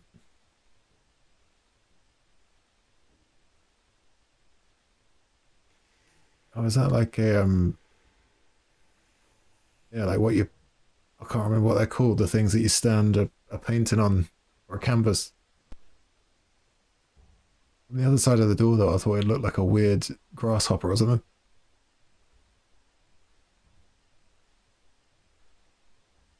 Esau, that's it, thank you.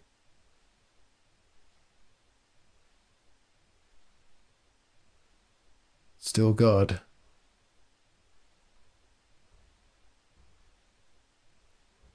Oh, be still, God. I didn't see the be. Be still and know that I am God, I think it says.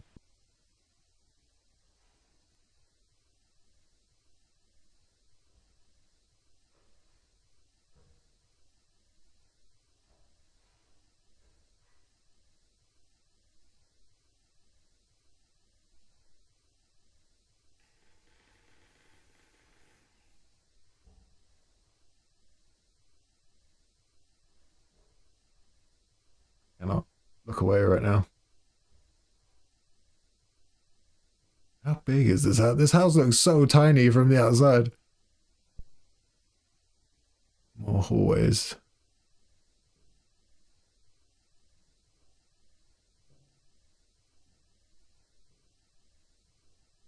I'd be so lost if I was this guy. I wouldn't have no idea how to get back to where I was. No chance.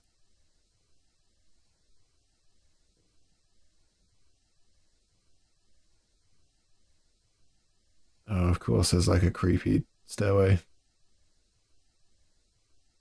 I don't know what's scarier, the hallway that you can't see what's at the end of, or the stairway that leads into darkness. I can't decide. Oh, the stairs go nowhere. Oh, that's really useful, isn't it?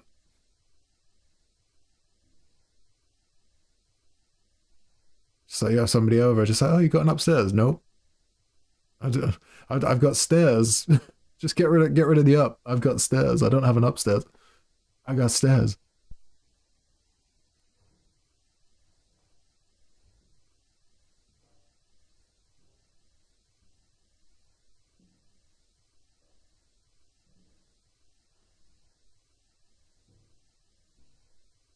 Every time he looks down a corridor, I'm like, ugh. It's a door.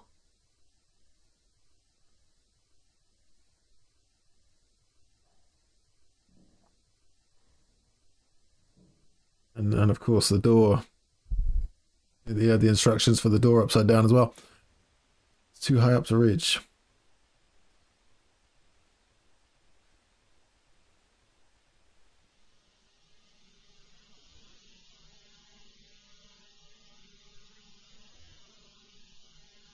What are you?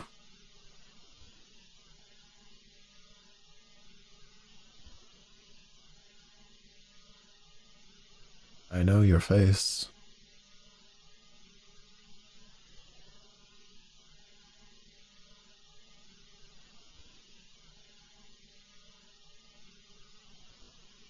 That one was great. Actually, I love that one. I love the ones where they're just like walking through and taking you on a little journey, even though nothing really happened. It was still really cool. That felt like the whole atmosphere and environment of that mysterious little yellow house. I was really vibing with that. That was cool. That was cool. That's the kind of thing that you'd love to play. I'd love to play a horror game of that.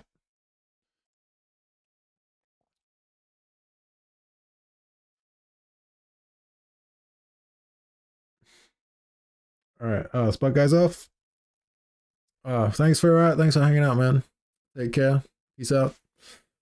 Yeah, we're gonna go soonish. Yeah, I'm thinking we could probably do like one more, and then we'll call it.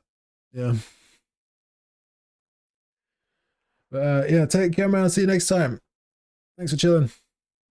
And let's watch more of yours after this, Bird, and let's just wrap up. Yeah, okay. All right, other Bird, do you wanna play us out with something? Should we just like put the ball in your court and then you can just give us something to watch?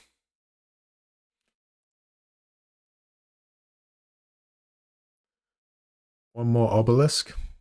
They are good, to be fair. Let me see if I can find. Well, there's this one here in the recommended. It's not obelisk. It's Briscoe Park, but it's a nice length. It's like 8 minutes long, so it'd be a good wind down one. It's called Tape 05. Do you wanna do this one? Because this one's kind of intriguing me just by the thumbnail.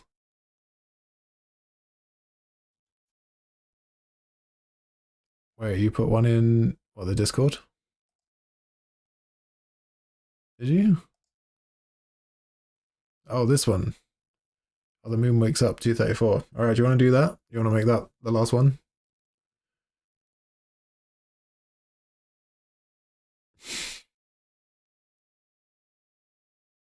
We could do both, to be fair. I mean, they're short. They're both shortish. They both add up to about 10 minutes. All right, let's do Tape 05, and then we'll do that one, and then we'll call it after the moon wakes up. Because I'm just curious about this. Let me just see where this goes. If it's shit, I'll get rid of it. We'll just skip to the next one.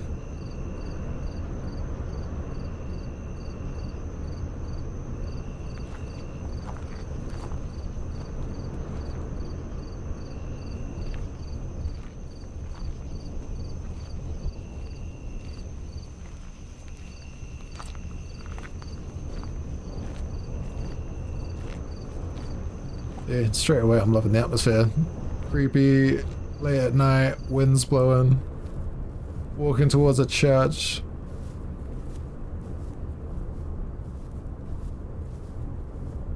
Oh, these kind of videos are great. I think I've just discovered a new YouTube fetish with these videos. I mean, I've seen like bits of them before, but I'm building a whole new appreciation for them right now. They're good to narrate over, you know? That's perfect for a stream.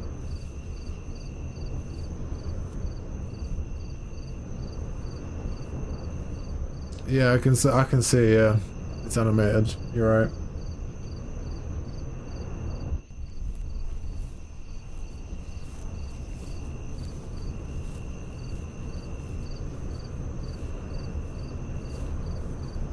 Great job on the like the realism though.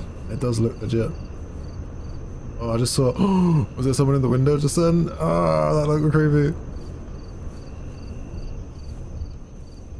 But I love how he kind of brushed past it like he didn't notice it. Leaves it for you to notice.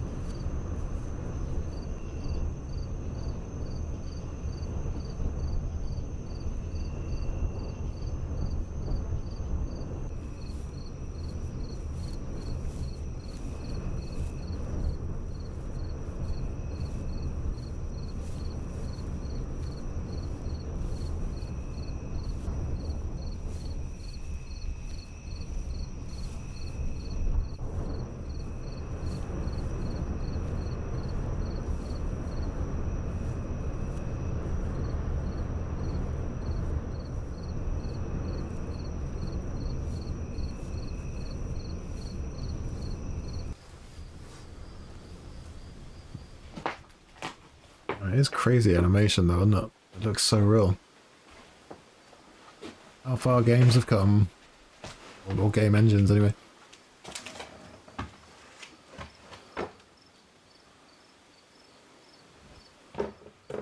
This is running on a high graphics card.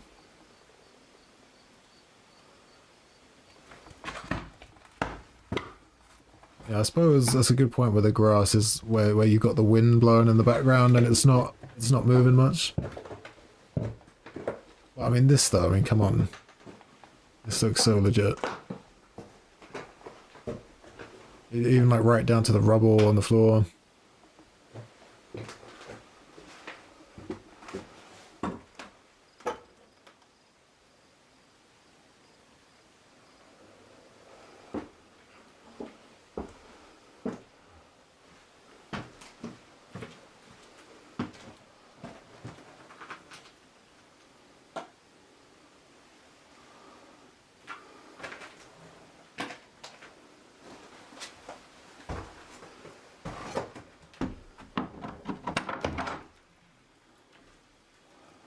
Creepy.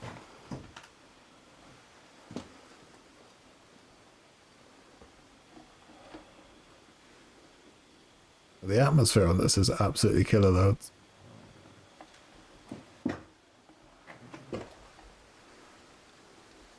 You just don't know what's coming. Maybe it's nothing, maybe it's something, you don't know. Maybe he's gonna turn around and get stabbed in the face. Maybe he's not. Who knows?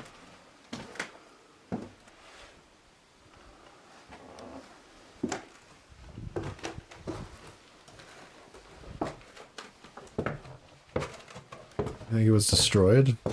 Or like trashed.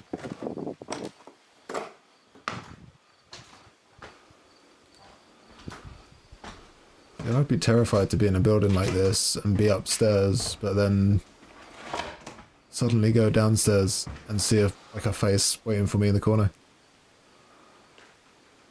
Old school TV as well. Is that like 60s, 50s, 60s?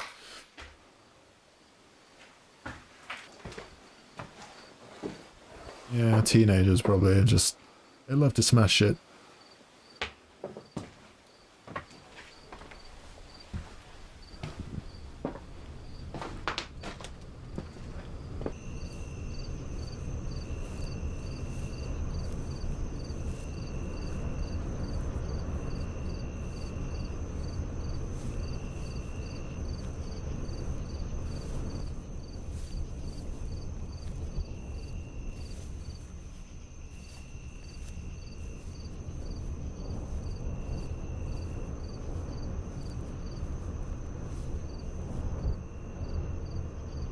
What the hell is going on with this?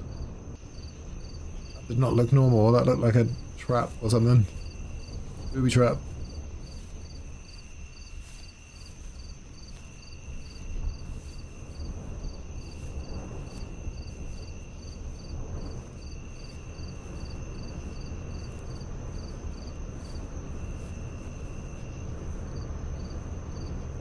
Harvester. Part of it.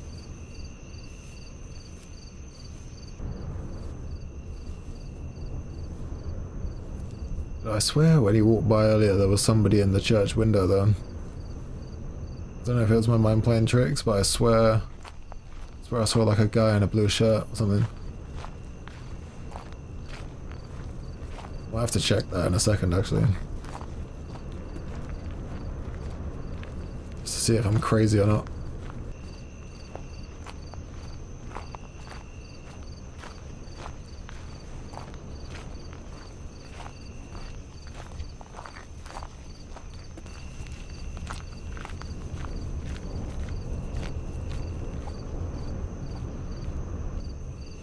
Oh really? It wasn't there? Oh, maybe it was my mind then.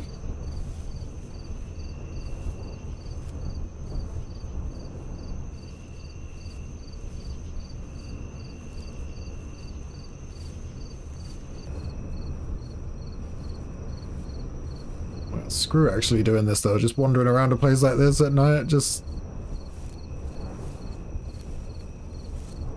it's the windows that creep me out. When you see like a creepy old building with just all you can see in the windows is darkness.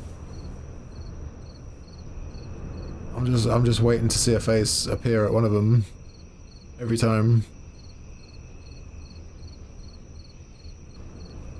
It's like a school that my brother went to when I was a kid, like school for the disabled, but it was on like a really old piece of land. There had like a lot of old school Victorian buildings there. There was some creepy shit in that place. You know, like if you're walking around the courtyard at night and you just see all the, just all the windows, just all the dark windows just used to scare the crap out of me.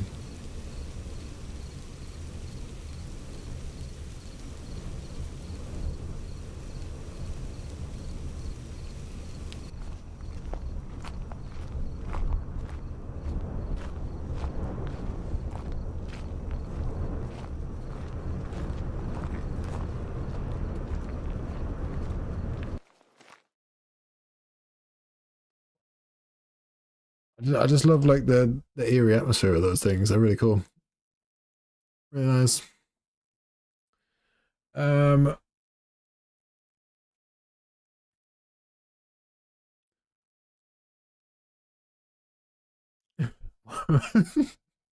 What was I doing for a Victorian school for the disabled at night? Because it was my brother's school and my brother was disabled. Alright, oh no, wait, I want to go back and check that window first. It was this window, I think, on the end.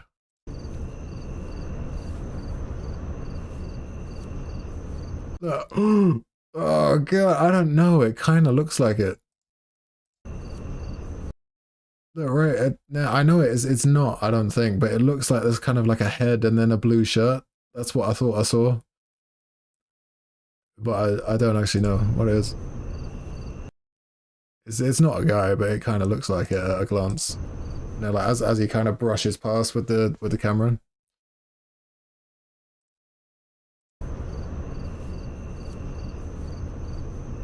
Yeah, that's creepy.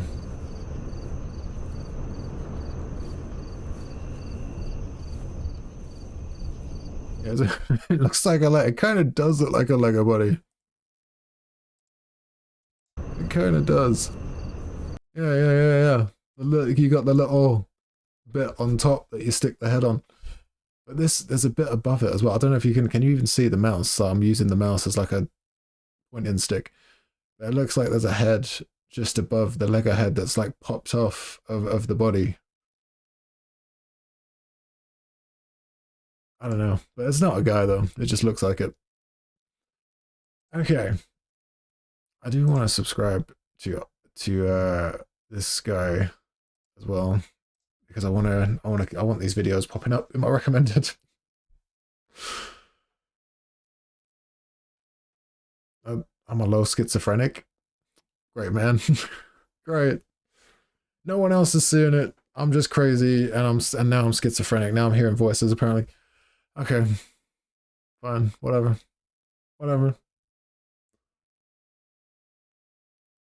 Alright, I think this is the play out, people.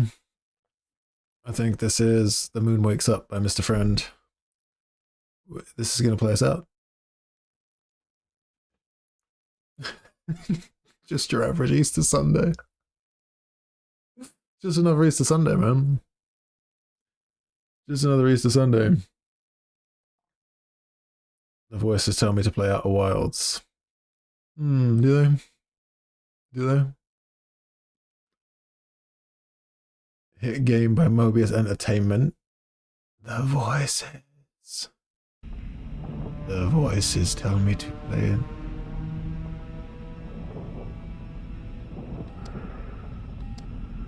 Ooh.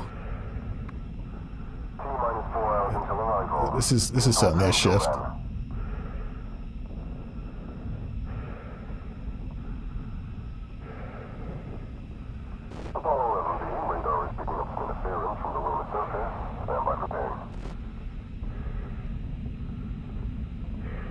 What the hell is that? Houston, you getting this?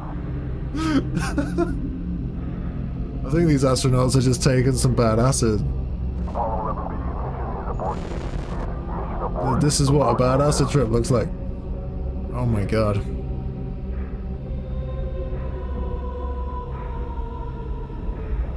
Dun dun dun dun. It's like a space Jaws. Dun dun dun dun. Dun dun dun dun dun dun dun dun dun. Houston, we have a problem. How do you explain that to Houston? Yeah, Houston, the moon has decided to try and eat us.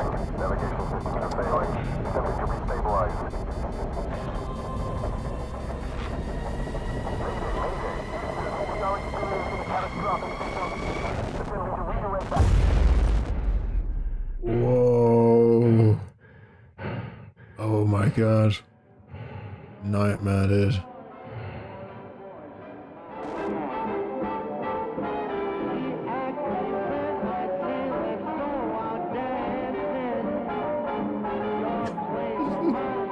Yeah, Houston could definitely see the problem. That's a great point. That's a great point. Because it's coming right for him. Oh, this is so weird. I love it.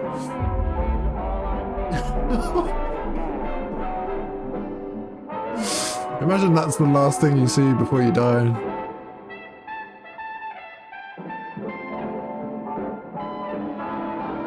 Oh my god, there's another...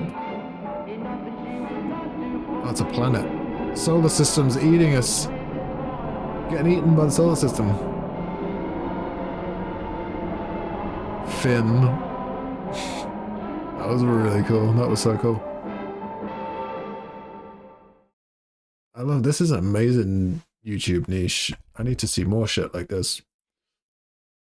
I could happily do a react stream and just watch nothing but shit like this for the whole stream and be perfectly happy. We made it, boys. We did it. All right. We made it through the stream. We did. We've come to yet an end. Oh, I just realized why you were saying it as well, because we didn't get banned. Yeah, it just we did it. We didn't get banned, everybody. Woo. All right. Yeah, YouTube didn't hate us today, which was kind of weird because there was a lot of music going on there in those videos. So I'm actually kind of surprised that it didn't. You know, I've been I've been keeping an eye on the view count just to make sure it doesn't drop at a random moment and hit 0, and I'm just here thinking that I'm still streaming when I'm not, like last time. But yeah, we did it, guys. We did it. Congratulations. Claps in the chat. We did it. We did it. Well, the time has come. The time has come to say goodbye. Thank you guys so much for hanging out and chilling, as always. It's been a fun stream. I've enjoyed it. I hope you've enjoyed it too.